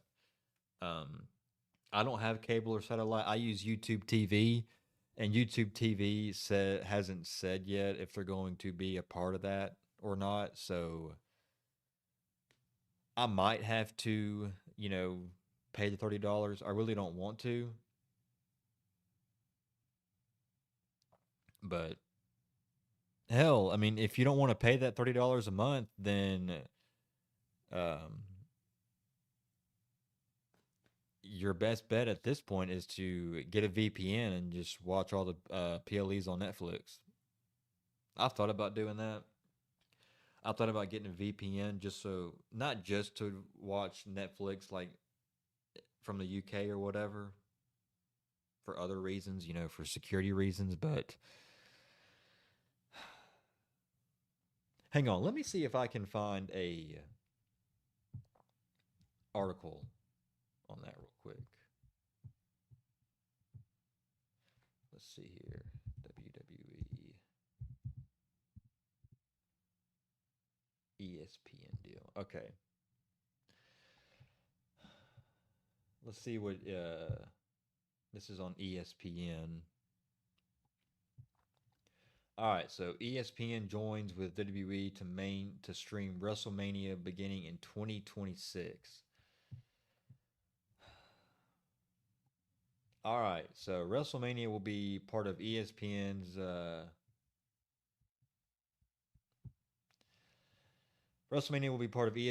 new direct-to-consumer streaming service starting in 2026, thanks to an agreement between World Wrestling Entertainment and ESPN.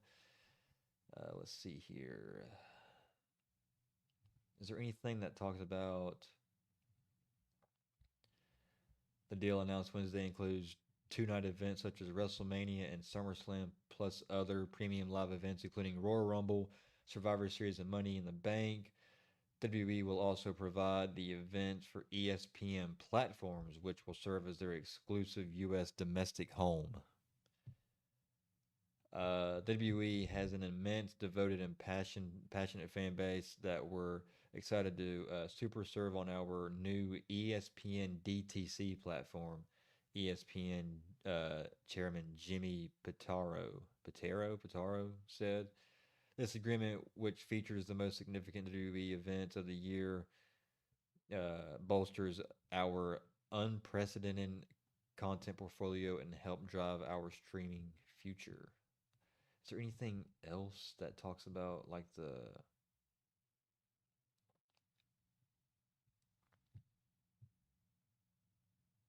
No, hang on. I want to find like the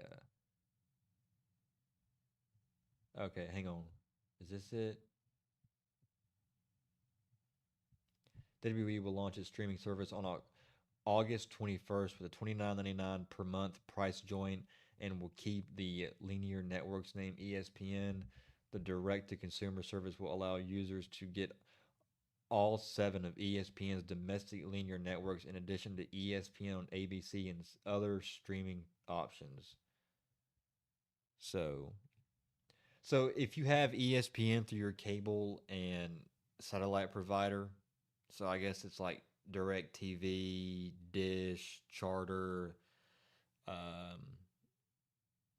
think Verizon, AT&T, like stuff like that, then you won't have you're fine. You don't have to pay the $30 a month.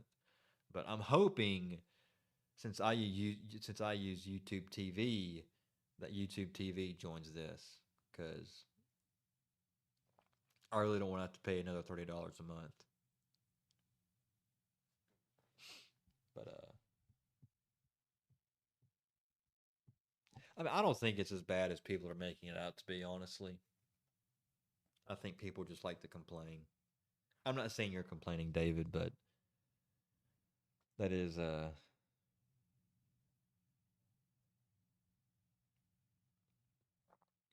what a lot of people do. They like to complain. And a lot of people, they like to jump to conclusions also.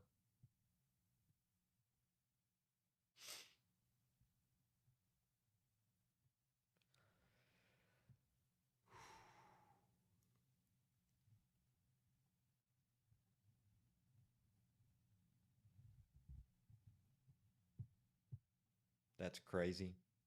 Yeah, it's going to be on ESPN now. So you can watch WrestleMania on ABC, probably. That's going to be crazy.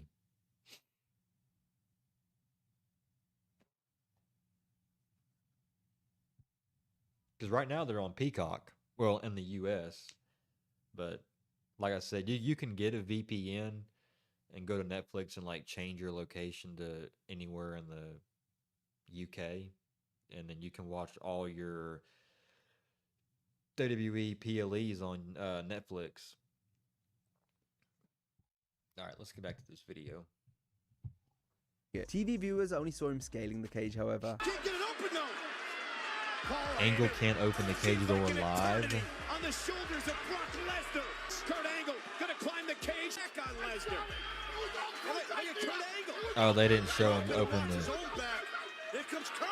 Mark Henry had a similar moment in January 2006 when he had to break a legit lock on a steel cage. Live, it took 8 minutes. On the WWE Network, it lasted just 5 seconds. He's trying to bust that lock and chain. He can't do that. He's the strongest man in the world, but he can't get in the cage. Oh, shit, yeah. Yeah, he can.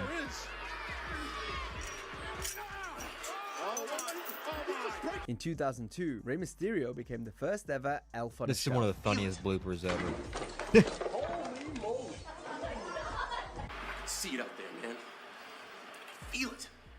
And then Benoit comes Ah, in. John Nathan Cena. Jones might not be the worst wrestler ever, but he's definitely on the short list. Wait, who was that? Worst wrestler ever, but Feel it. And then Benoit comes in. Nathan Jones might not be the worst wrestler ever, but he's Nathan definitely on the Jones. short list. I've never heard of him. Oh, whoa. What the hell?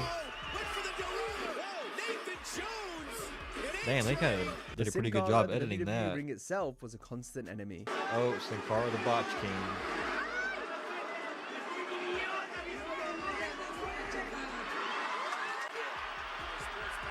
Mexico City. That's what I always talk about. High-risk maneuvers right there. Even Rey Mysterio had a hard time adjusting to it when he first arrived. Oh, no. Long after the Pillmans got a gun angle, Stone Cold had one of his own that actually worked, kinda. Mark Henry versus Gorilla.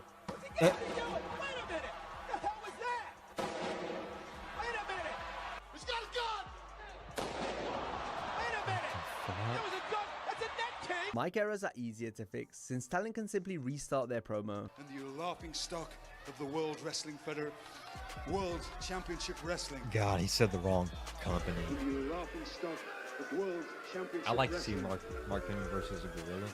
Who do you think would win? Who do you think would win between Mark Henry and a Gorilla? I'm taking Mark Henry. Prime Mark Henry in his prime.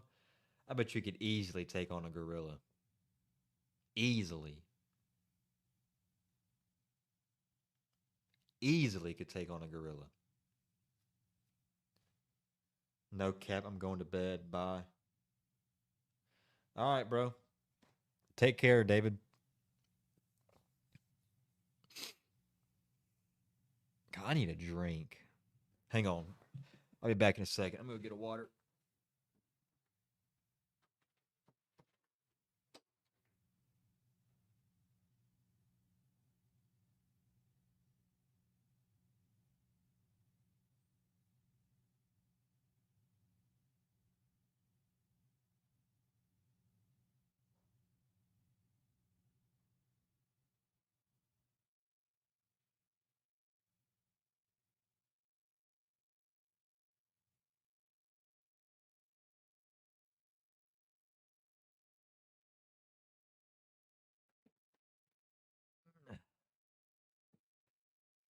I'm back.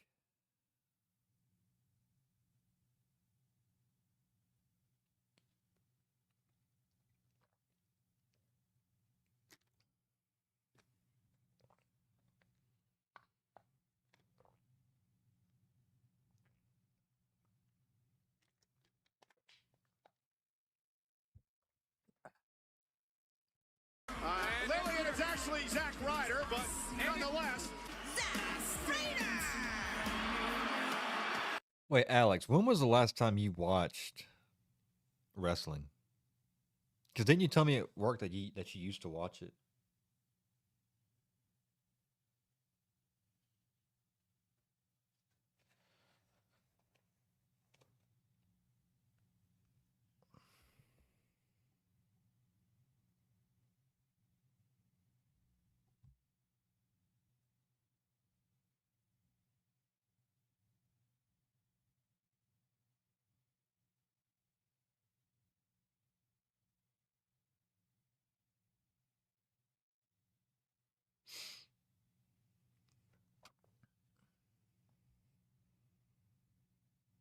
Oh, you watch vids on TikTok? Yeah, but I mean, like, when was the last time you watched, like, a show?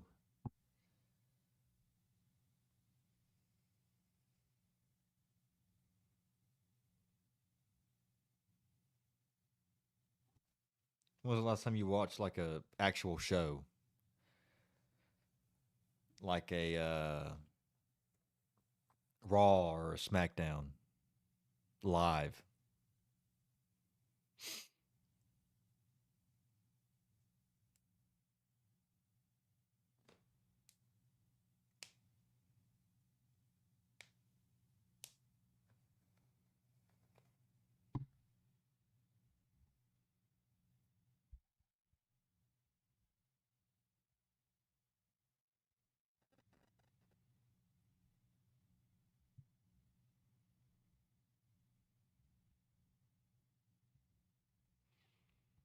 It's been a while. I don't know. Oh. I was just curious. Do you remember Zack Ryder? I was out there defending my tag titles with my brother Edge. I was out there trying to regain my tag team titles with my brother Rock. I was out there trying to regain my tag team titles with my brother Rock. You actually think that I was just the right guy? 2017-ish?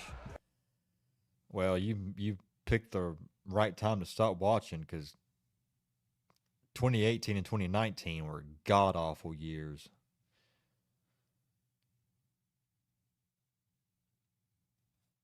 So you kind of picked the right time to stop watching.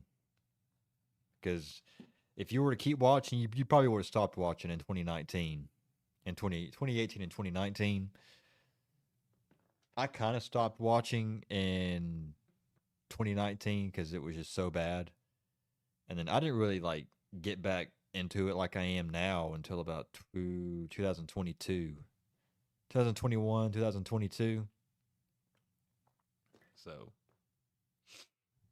At the right place, at the right time, that I was just the right guy, at the right place, at the right time. But sometimes WWE gets extra creative, like when they use staff members pretending to be fans to refilm the ending to Kurt Angle versus The Undertaker in July 2002 after the finish was botched live. That's probably, well, yeah, bro, it was god-awful. Wait a minute! Tapped out! I think the Undertaker just pinned Kurt Angle! SmackDown has also become known for its use. Tapped out! The Undertaker trying to gain some leverage. Wait a minute!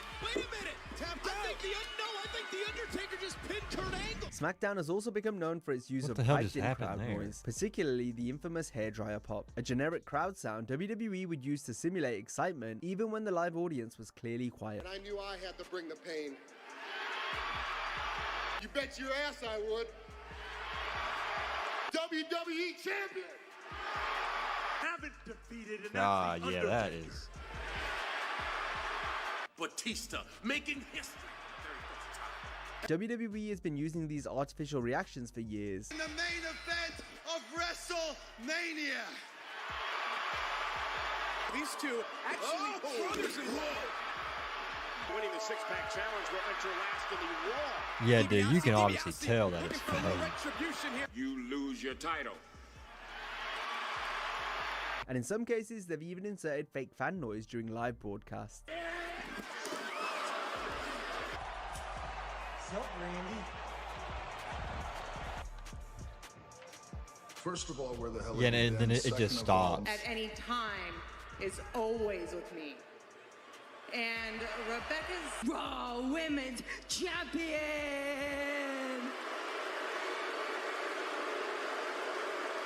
I'm going to get a rematch next week with Finn Balor. Yeah, that's all I need. Today, the use of piped-in crowd reactions is still part of WWE programming, so much so that it's even been acknowledged on TV. I would so much rather be bald than have them pipe in fake crowd noise for my matches because nobody cares.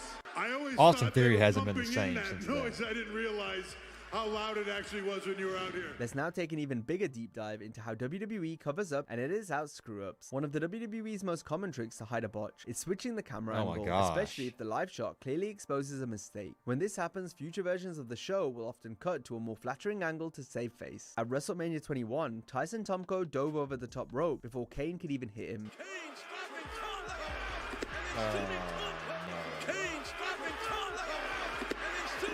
Even the Linda edit McMahon didn't look famously very turned the wrong good. way while taking the Stone Cold Stunner. Thank you.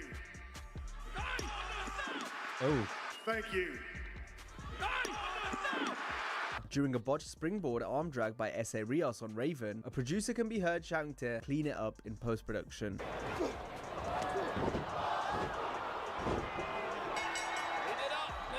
What does Kurt Angle even feel about this match? I don't know that Kurt Angle and Rikishi would have slipped by S.A. Rios. Oh, Going back what to the Mania hell? 21, where Shelton Benjamin got his foot stuck in the ropes and had to be helped by Kane. Oh.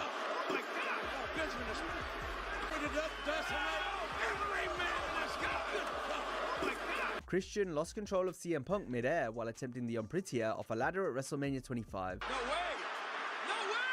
Why did you call it the unprettier? Undertaker seemed to let go of Randy Orton too early during a counter to the last ride at WrestleMania 21. Here we go. Watch out. Oh. Here we go. Watch out. Oh, Randy Orton. Just like his cabinet member There was Linda, no need Donald in- Trump wasn't exactly ready to take a stunner from Stone Cold either. Austin stunned the Donald.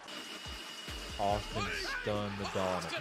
Austin stunned the Donald. What? Brock Lesnar jumped too early before Triple H could hit him with the pedigree. Wait. Triple H now. He went to the pedigree. Lesnar went to Oh. his knees. No holds barred. Triple H now. He went to the pedigree. Lesnar went to his knees. Now Triple H hits it. Alicia Fox was extremely late, saving Mickie James at Evolution 2018. With the cover to put the match away. And Alicia Fox there. Damn. Rita and Trish with the cover to put the match away. And Alicia Fox. These edits aren't limited to in-ring action. Entrances are fair game too. If a wrestler botches, the camera will often cut away to something else entirely. Goldberg came out way too fired up at SummerSlam 2003. Yeah, I've seen this one. Clip.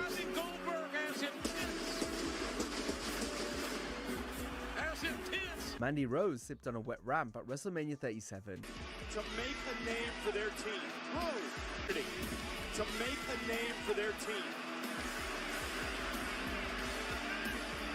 And Ultimo Dragon didn't even need water. He sipped on a dry ramp at Steve WrestleMania is 20. wild for that. Yeah.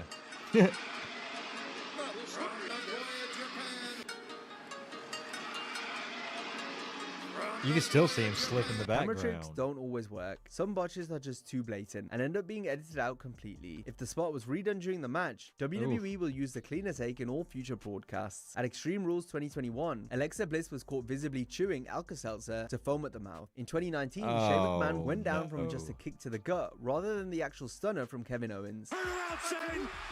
Kevin Owens. Kevin Owens Oh with Shane. no. Stunner. Turn around, Shane. Kevin Owens. Stunner. Kane had an awkward battle with the ropes at SummerSlam 2003. Will to survive. Look out now. Oh. Uh-oh. No, he don't. Damn. He missed twice. This is even better. Look out now. Look at Kane. No, he don't. He missed. This is even better. Eddie Guerrero had similar issues at WrestleMania 17. Well, I think with Benoit now out of the Radical, Perry Saturday. Oh my gosh. He's Eddie Guerrero. referee having a heck of a time getting Test freed from that top rope. And Eddie Guerrero fully realizes Eddie and Rey Mysterio's timing at WrestleMania 21 didn't quite match their Halloween Havoc 1997 classic. Champions opponents tonight. Oh. Tag team champions opponents tonight. Deep arm drag. Randy Orton broke the fourth wall after Kofi Kingston missed his cue on Raw from MSG in 2009.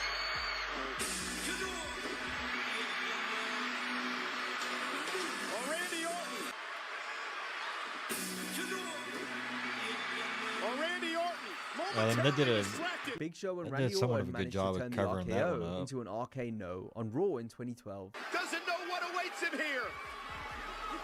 RKO from Orton. Are you happy now, WWE buying AEW, going out of business? What? WWE's not, they're not buying AEW, going out of business.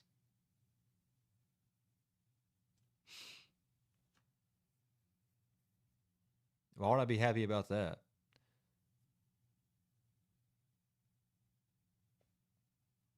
I mean, I don't watch AEW, but I don't want to see them go out of business.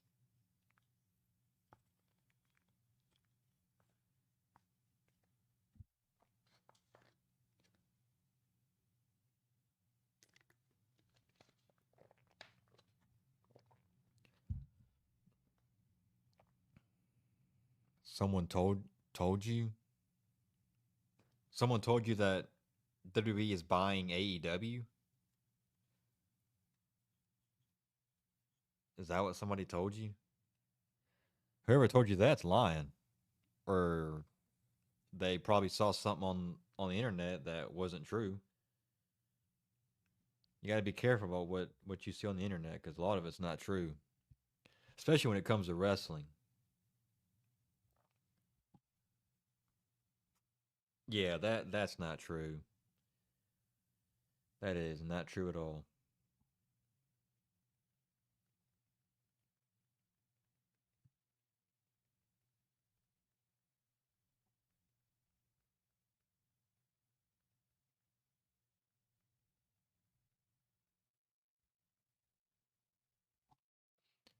I mean, I saw something where TNA, I think, they're wanting to get a new.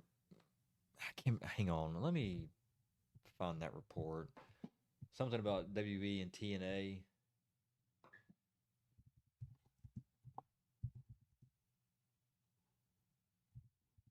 Maybe an update.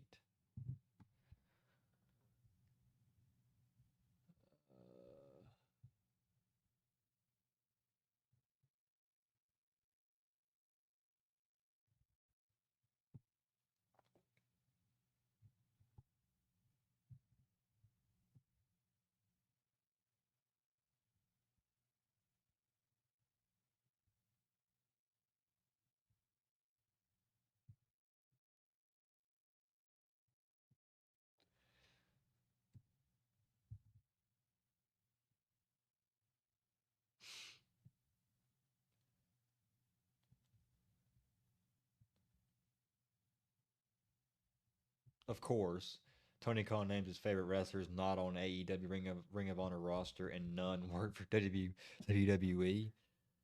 Well, of course, he's not going to say anybody from WWE.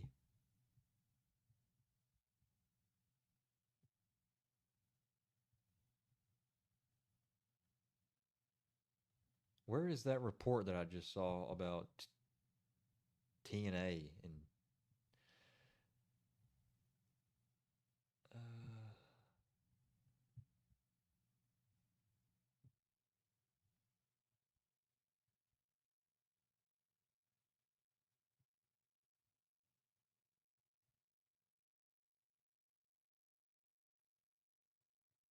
that's from Dave Meltzer. I guess we can click on that because I think that's what I'm talking to.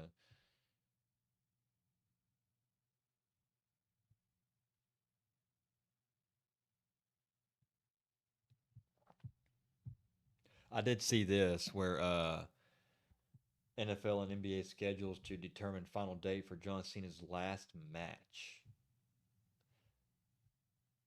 Because apparently, so as of right now, his last match is going to be scheduled for December 13th for that Saturday night's main event. But they've also, WWE once again wants to possibly have his last match take place on December 27th. And December 27th is the same day as AEW's show Worlds Collide.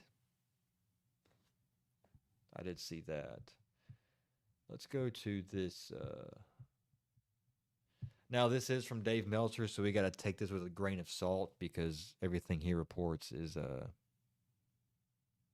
just put WWE buying AEW story. Okay. I have not heard of anything about that, so.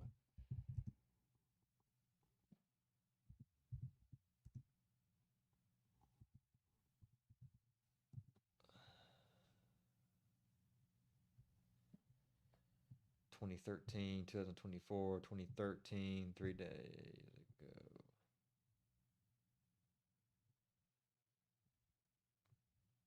I don't think that's true because you search that and all of these are from 2, 3 years ago.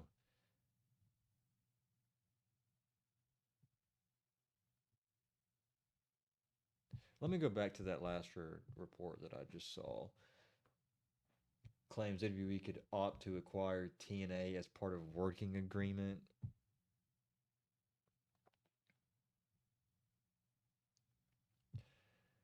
Yeah, so since early 2024, WWE and TNA have been working an agreement that has seen talent crossover from both promotions into the other. Rumors about a new media rights deal for TNA have amped up in recent weeks, with the company's flagship show TNA Impact possibly going head to head against AEW Dynamite on Wednesday nights.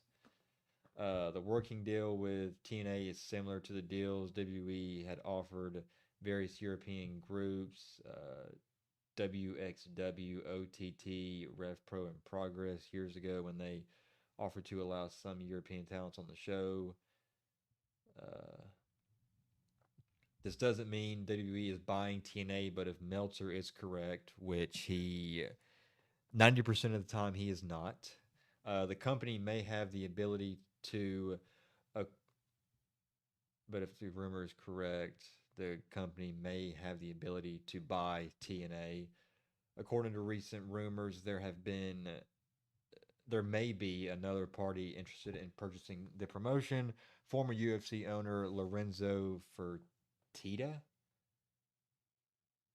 What? However, nothing is officially official yet, and WWE reportedly has the right to match any offer made for TNA. Meltzer doesn't expect them to acquire TNA, as he doesn't think it would make business sense. It would be to their advantage if a friendly business partner bought the promotion. Excuse me, I can't read tonight. Go on Google.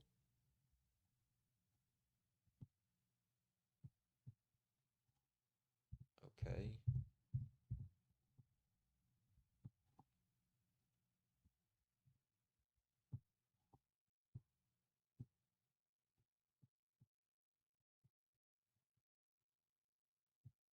What? That's Bing.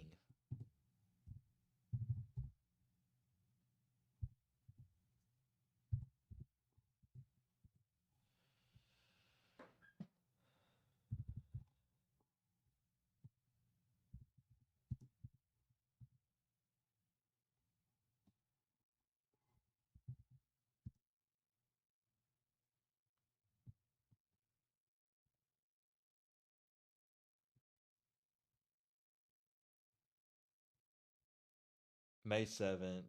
Oh, that's a video. Those are all videos.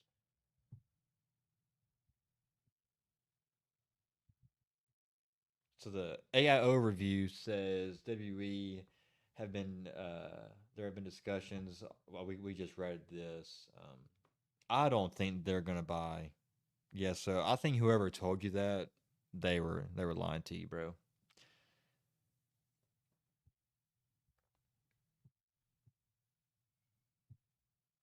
Maybe they were talking about this with TNA, and then they said that it would go head to head with TNA would go head to head with AEW. But no, they're not going to be buying AEW.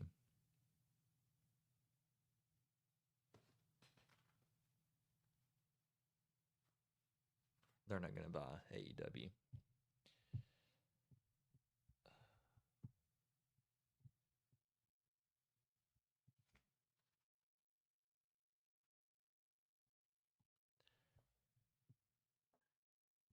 Let's see if anybody has a video about the WWE TNA stuff.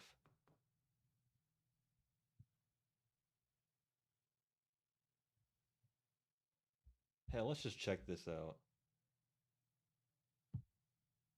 What is going on, guys? It is Wrestling. Hang on, let me...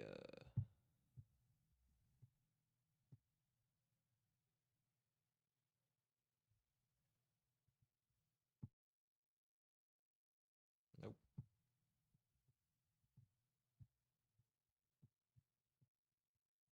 I'm trying to get this where y'all can hear it.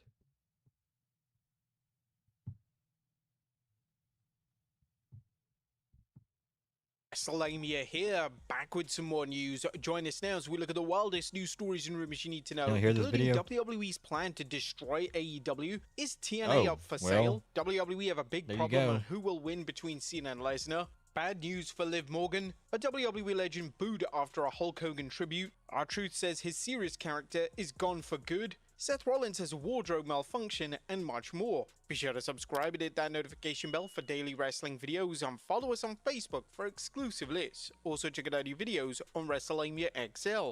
Now let's see the intro and get straight into our first story.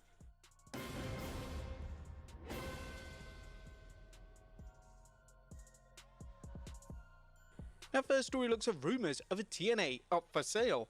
At top of today's news is a big report that TNA Wrestling may be bought out. Fightful Select is reporting that there's a lot of buzz over TNA being bought out by someone with close ties to TKO and UFC. Another interesting connections are rumors of former UFC owner Lorenzo Fertitta possibly being involved. We're told that his name emerged from meetings this week, and earlier Conrad Thompson posted an anonymous GIF saying Lorenzo. We're told that this was in response to rumors going around in wrestling that Lorenzo Fertitta could, for some reason, be involved in a rumored sale of TNA. Now, his name is interesting due to his links with TKO. Fightful explained in their report on the potential sale that Fertitta is tied to TKO, and he's formerly owned UFC, which is now under the umbrella of TKO. Fertitta did business with Dana White for decades. White is still the UFC president. Now, the rumor of TNA being up for sale was also followed up in the Wrestling Observer, saying, when asking around about this, we were able to get a WWE source confirm what many had suspected since the working agreement started, and that was the working deal with TNA is similar to the deals WWE had offered various European groups. Of WXW, OTT, Rev Pro, Progress years ago when they offered to allow some European talent on the shows. The deal offered that every company at that time accepted but Rev was that they would also supply tapes of their shows for the WWE network, and that there was a time frame where WWE had the option to purchase the promotion. Yeah, WWE could also swoop in and buy up TNA. The Observer reported WWE has an option for a certain length of time to buy TNA. It's not known if the price was worked out as part of the deal, only with that the European promotions in the past. That price was laid out at the start of the deal. The explanation was that WWE also has a right of first refusal to match any other offers for TNA. But what could also drive up the sale is a TNA TV deal in the works. Now, Sports Illustrated's John Alba filed an exclusive report noting TNA's media rights are on the market and there could be a seismic shift in the wrestling landscape brewing as a result. Alba discussed TNA President Carlos Silva's recent comments that TNA was looking at the media rights deal valued at $10 million a year. There's been talks about TNA shopping around for media rights for quite some time, but judging from Alba's report, there appears to be some substance to these rumors. Silver previously told a takedown on SI that TNA was hoping to have new media rights lined up around Bound for Glory in October. However, in a conversation on Wednesday, he indicated that the recent movement in deals for WWE and UFC has changed the playing field for TNA and led to more conversations scheduled for later this month. The TNA president now claims that there's positive momentum in the negotiations. Now, where TNA could end up is even more interesting. Alba pointed out a Dave Meltzer report that TNA may be picked up by A&E or CW. This is particularly noteworthy due to WWE's relationships with both channels. Add in WWE's working relationship with TNA and you can imagine the speculation, including one rumor that this could lead to TNA running against AEW, as this could be WWE's plan to destroy them. Now, perhaps the biggest takeaway from these rumors is that TNA could end up airing against Dynamite. John Alba mentioned in his report that multiple independent sources tell the takedown on SI that there have at least been discussions of TNA moving to a WWE associated network, and that the company is even open to shifting from Thursday to Wednesday nights to go head-to-head with Dynamite. Dynamite originally faced head-to-head opposition when WWE aired NXT on Wednesday nights, a move that backfired at the time, leading to WWE eventually moving NXT to Tuesday nights. However, much has changed since then thanks to the WWE's renaissance under Triple H and TKO, and some serious fumbles by AEW. However, it's clear that AEW seems to be getting back on track after these misfirings. The few occasions when AEW has gone head-to-head with NXT have been disastrous, leading to discussions about whether AEW could survive against head-to-head competition. Now, if TNA does run against Dynamite, fans should expect lots of crossover appearances on TNA programs from WWE superstars, or at least based on WWE's previous tactics airing against Dynamite. Given WWE's partnership with TNA and WWE's business relationship with A&E and the CW, people are wondering whether this is the latest play in WWE's ongoing campaign against AEW and that TNA has become WWE's cat's paw. Some fans are already discussing whether WWE is working behind the scenes to undermine AEW with this possible deal for TNA. In his report on TNA's potential TV deal, Alba noted multiple sources believe WWE has some degree of influence in the TNA media rights discussions with a potential partner involved, but Silver said that WWE's relationship with TNA at this juncture has not extended beyond the talent exchange and promotion that viewers have seen throughout 2025. WWE's counter-programming against AEW intensified this year, as seen during the weekend of July's AEW All-In pay-per-view. WWE scheduled 2 PLEs and a Saturday night's main event, a show that featured Bill Goldberg's retirement match, with some fans questioning whether WWE would burn out its fans with so much wrestling content. It was recently commented on the Observer Radio that WWE is trying to establish TNA as the number 2 promotion in wrestling, and that WWE is working to hurt AEW in this way. It was mentioned there is so much going on that will probably be breaking in the next couple of months when it comes to different things. They really want TNA to become the other promotion because they can control TNA. What do you guys think of TNA running against Dynamite? And what about the rumors of the promotion going up for sale? What's even more interesting is that is in the end of WWE they already trying do to go against crossovers. AEW in order to... They already do crossovers between WWE and TNA. But they don't really... The crossovers between these two companies, it's... You don't ever see any of the TNA talent on, like, on a Raw or SmackDown. They're always on NXT. And then the one time where we had a Raw or SmackDown guy show up on TNA was AJ Styles at TNA Slammiversary, like, last month. That's pretty much it. Well, we also had Joe Hendry at WrestleMania when he fought Randy Orton in 3 minutes, but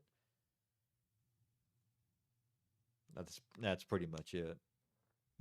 Sabotage its pay-per-views. According to The Observer, WWE is now working with NBC to attempt to change the final Saturday night's main event of the year from 13th December to 27th December, which is planned to be the Cena retirement show in Boston. However, this is also the same date as AEW World's End. Yeah, however, on Peacock's end, they're already showing an exclusive NFL game on the 27th of December, so those plans may not happen. What is for certain is that WWE is definitely trying to oppose AEW All Out in Toronto by scheduling the John Cena vs. Brock Lesnar match the same day. Next up, bad news for Liv Morgan.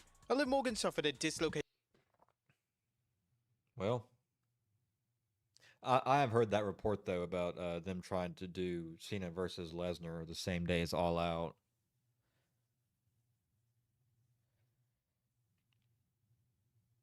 That's part of the business. And it's funny that, you know, I always see online, like, AEW fans, they're like, and WWE fans, they're all like, "Can we stop doing this? Like, can we stop doing the? Can we stop having them run shows at the same time as AEW?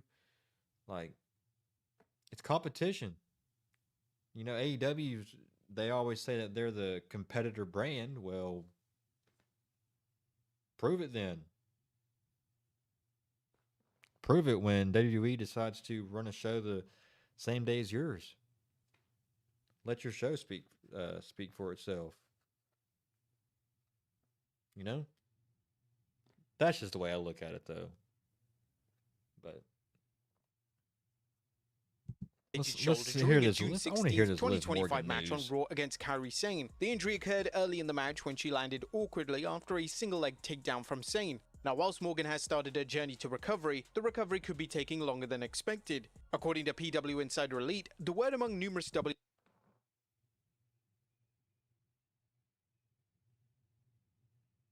think my wife is calling my name. Hang on. Let me go see what she wants.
Oh, I'm back. I'm back. All right. WWE sources Let's this see what week they is say that about Liv Liv Morgan was Morgan. slated for a new medical evaluation this week to see where things stood out for a recovery from a separated shoulder. There were some who expected her at Raw this week for that process, but we're told that she was not at TV. The hope internally is that Morgan will return to the ring in the beginning of 2026, as long as everything is on Dang. schedule. And many people are expecting Liv Morgan to make a surprise return at the 2026 Women's Royal Rumble, leading to a huge ovation. But they have a big problem. Now, has WWE... Yeah. That sucks that she won't be back until 2026. I was hoping she'd be back before that, but I do think if she does return at the Royal Rumble, she needs to win the Royal Rumble.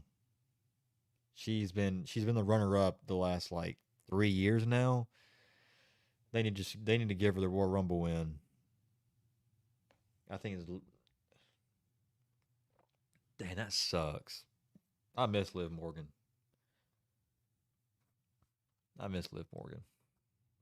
We decided who will win the upcoming Brock Lesnar versus John Cena match. You may recall rumors that WWE is planning the PLE to air against AEW's All Out pay-per-view, John Cena and should that the win, rumored event will obviously. feature Brock Lesnar squaring off against John Cena for the final time ever. Some fans expected to see Lesnar battle Cena at Clash in Paris, but according to The Observer, the main event of the show is Brock Lesnar and John Cena, so it's a big one, which is why Brock's not in Paris, is because of this. They wanted him for this show, not for the Paris show, and that's why Logan Paul got the gig.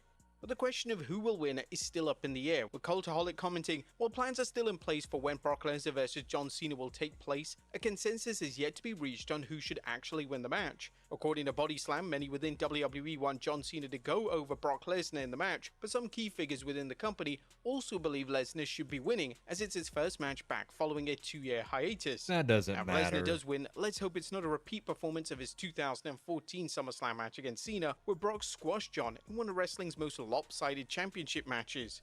However, one thing is clear is that John Cena is not picking his last opponent, sensing it's WWE's decision. While speaking on The Tonight Show, he mentioned, No, I've never operated like that. I've always just been kind of reliable, showing up and doing whatever I'm asked. And I really want this tour to be not only special, I want it to be special for the business. My goal has always been to leave WWE better than I found it, so whoever they deem appropriate to get that energy, man, I'm cool with that.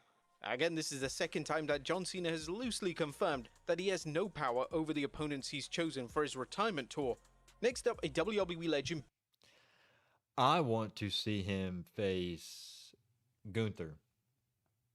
I think that's one of the names that's been thrown around a lot when they're talking about who Cena should face last. And hell, give it to Gunther. I think Gunther's deserved that spot to be Cena's last opponent. And I think Gunther and Cena match would be good. Especially since Cena's a babyface again now. That'd be a great babyface versus heel match.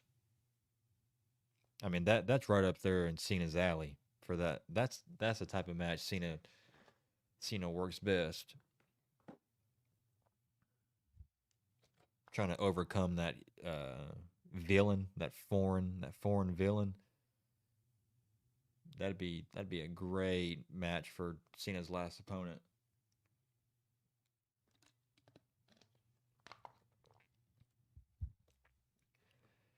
WWE legend booed after Hulk Hogan tribute. What? Booed after Hulk Hogan tribute. Now, many are still mourning the passing of legendary wrestler Hulk Hogan. Whilst fans were definitely respectful during WWE's tribute of the Hulkster, they weren't so kind in Limitless Wrestling.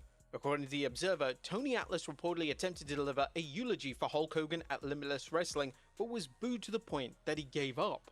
Whilst Atlas was booed here, he was kinda glad that WWE didn't invite him to the Hulk Hogan tribute. I'm kinda glad that they didn't invite me, because then I would have only been there for the money, not for him. Now, it's clear that Atlas wanted to make his own tribute on a different show. R-Truth confirms his serious character is gone for good.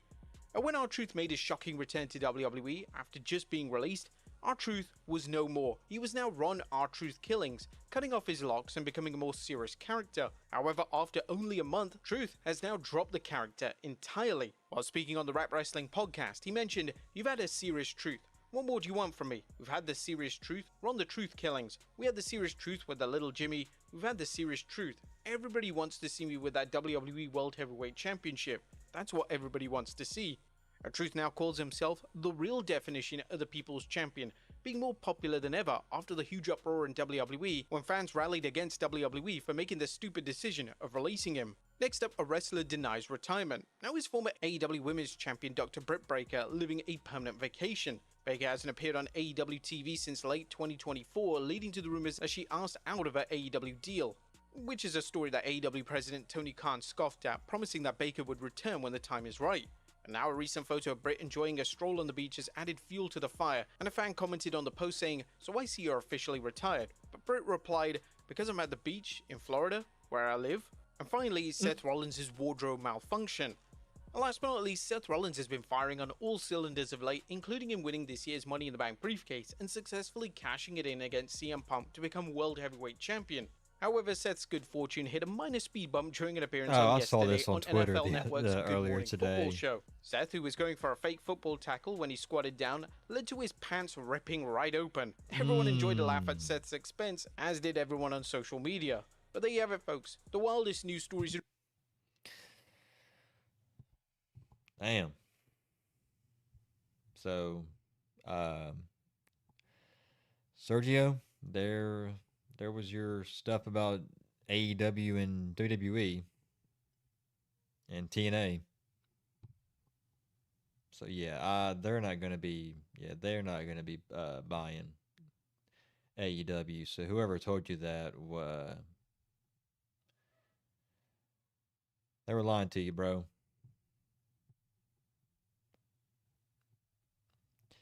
Yeah, don't believe everything you see on the internet or hear from people. He was probably just trolling you.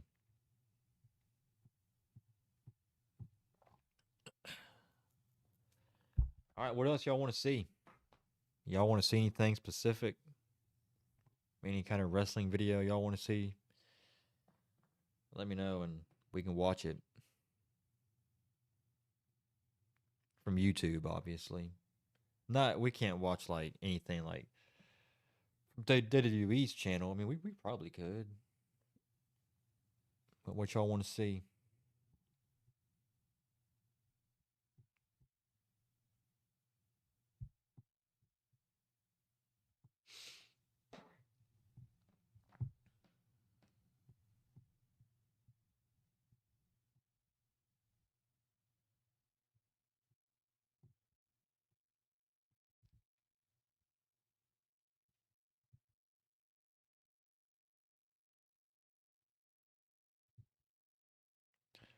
Someone told me by phone.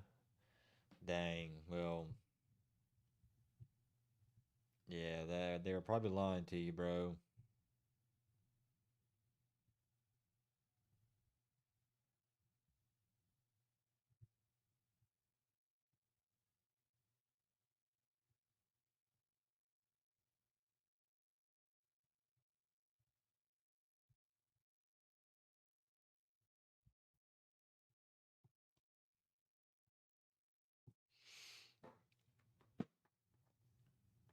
They were lying to you, man.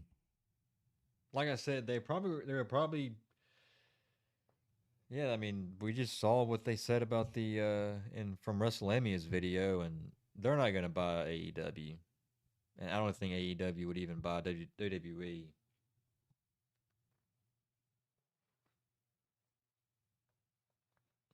I think Tony Khan's made himself like very clear that I don't think he wants anything to do with WWE. So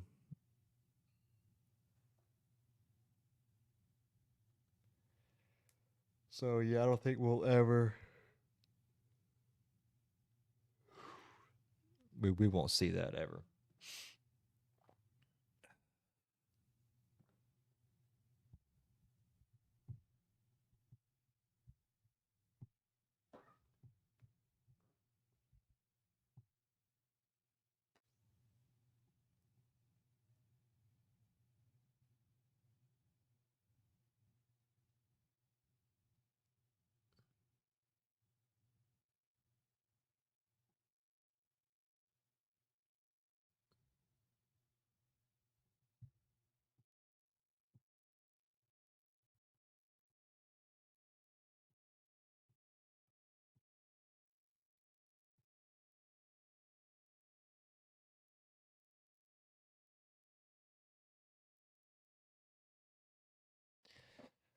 What y'all want to see?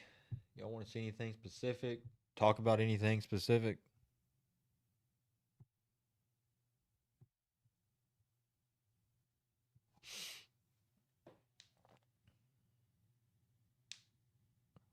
I don't know how much longer I'll live stream because I am pretty tired.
What y'all want to see? What y'all want to talk about? Y'all let me know. If not, I'm going to get out of here. What the hell?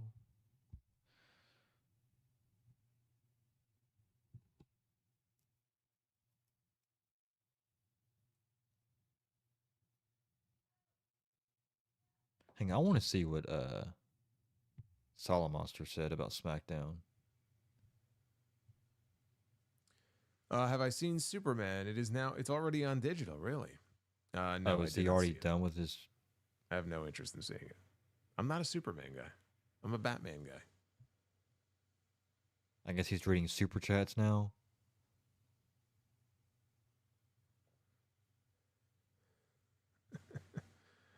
Yes, people are shocked that AOL is still on. It's. I mean, it won't be in a little bit, but yeah, no, it was still there. Believe it or not, I still have some of my AOL discs that I used to get, old floppy discs. Okay, he ain't even talking about SmackDown no more. So, all right. Well, I'm about to get out of here. It's late and I am pretty tired. I'd like to just go chill. So, thank you guys for tuning in for the SmackDown stream tonight. And then we watched some YouTube videos afterwards. Talked about AEW, TNA. So, you could go on Triple H. What do you mean by go on Triple H? Like Triple H videos? What kind of?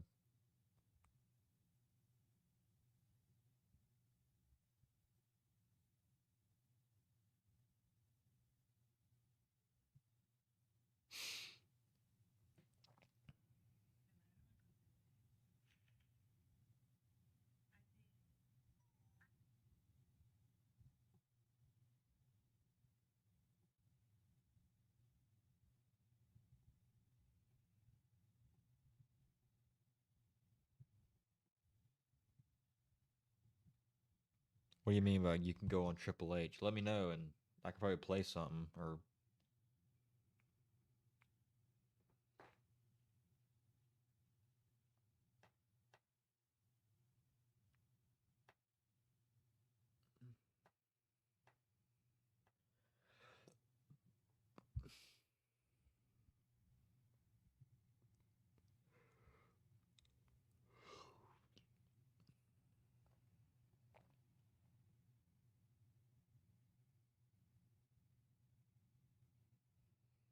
Bro, they're not gonna buy AEW.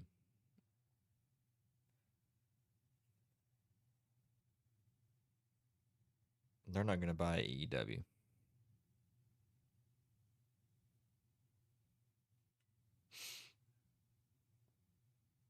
They're gonna buy TNA, but there's nothing about them buying AEW.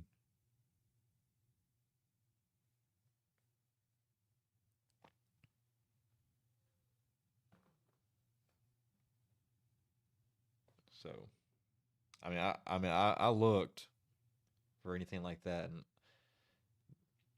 there's nothing. So, who your friend that told you that over the phone was probably didn't have all of his facts straight, or he was just pulling your leg. So, but I'm gonna get out of here. It's getting late, and I just want to go chill. So, thank you guys for a great stream. I'm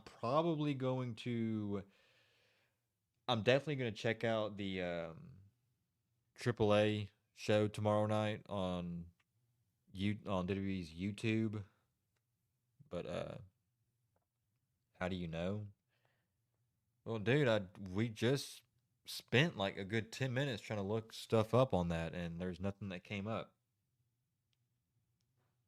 Clearly, something like that would have been picked up by some kind of wrestling news outlet, and there's nothing. All there is TNA, and then possibly TNA going head to head with AEW. So, but yeah, I'm gonna get out of here. I will be checking out that AAA show tomorrow. I don't know if I'll do a live stream for it. We'll see. We'll see how I'm feeling by the time that show starts. But yeah, hit that subscribe button if you guys haven't yet. We're on the road to 500 subscribers, so we'd like to hit 500 soon. So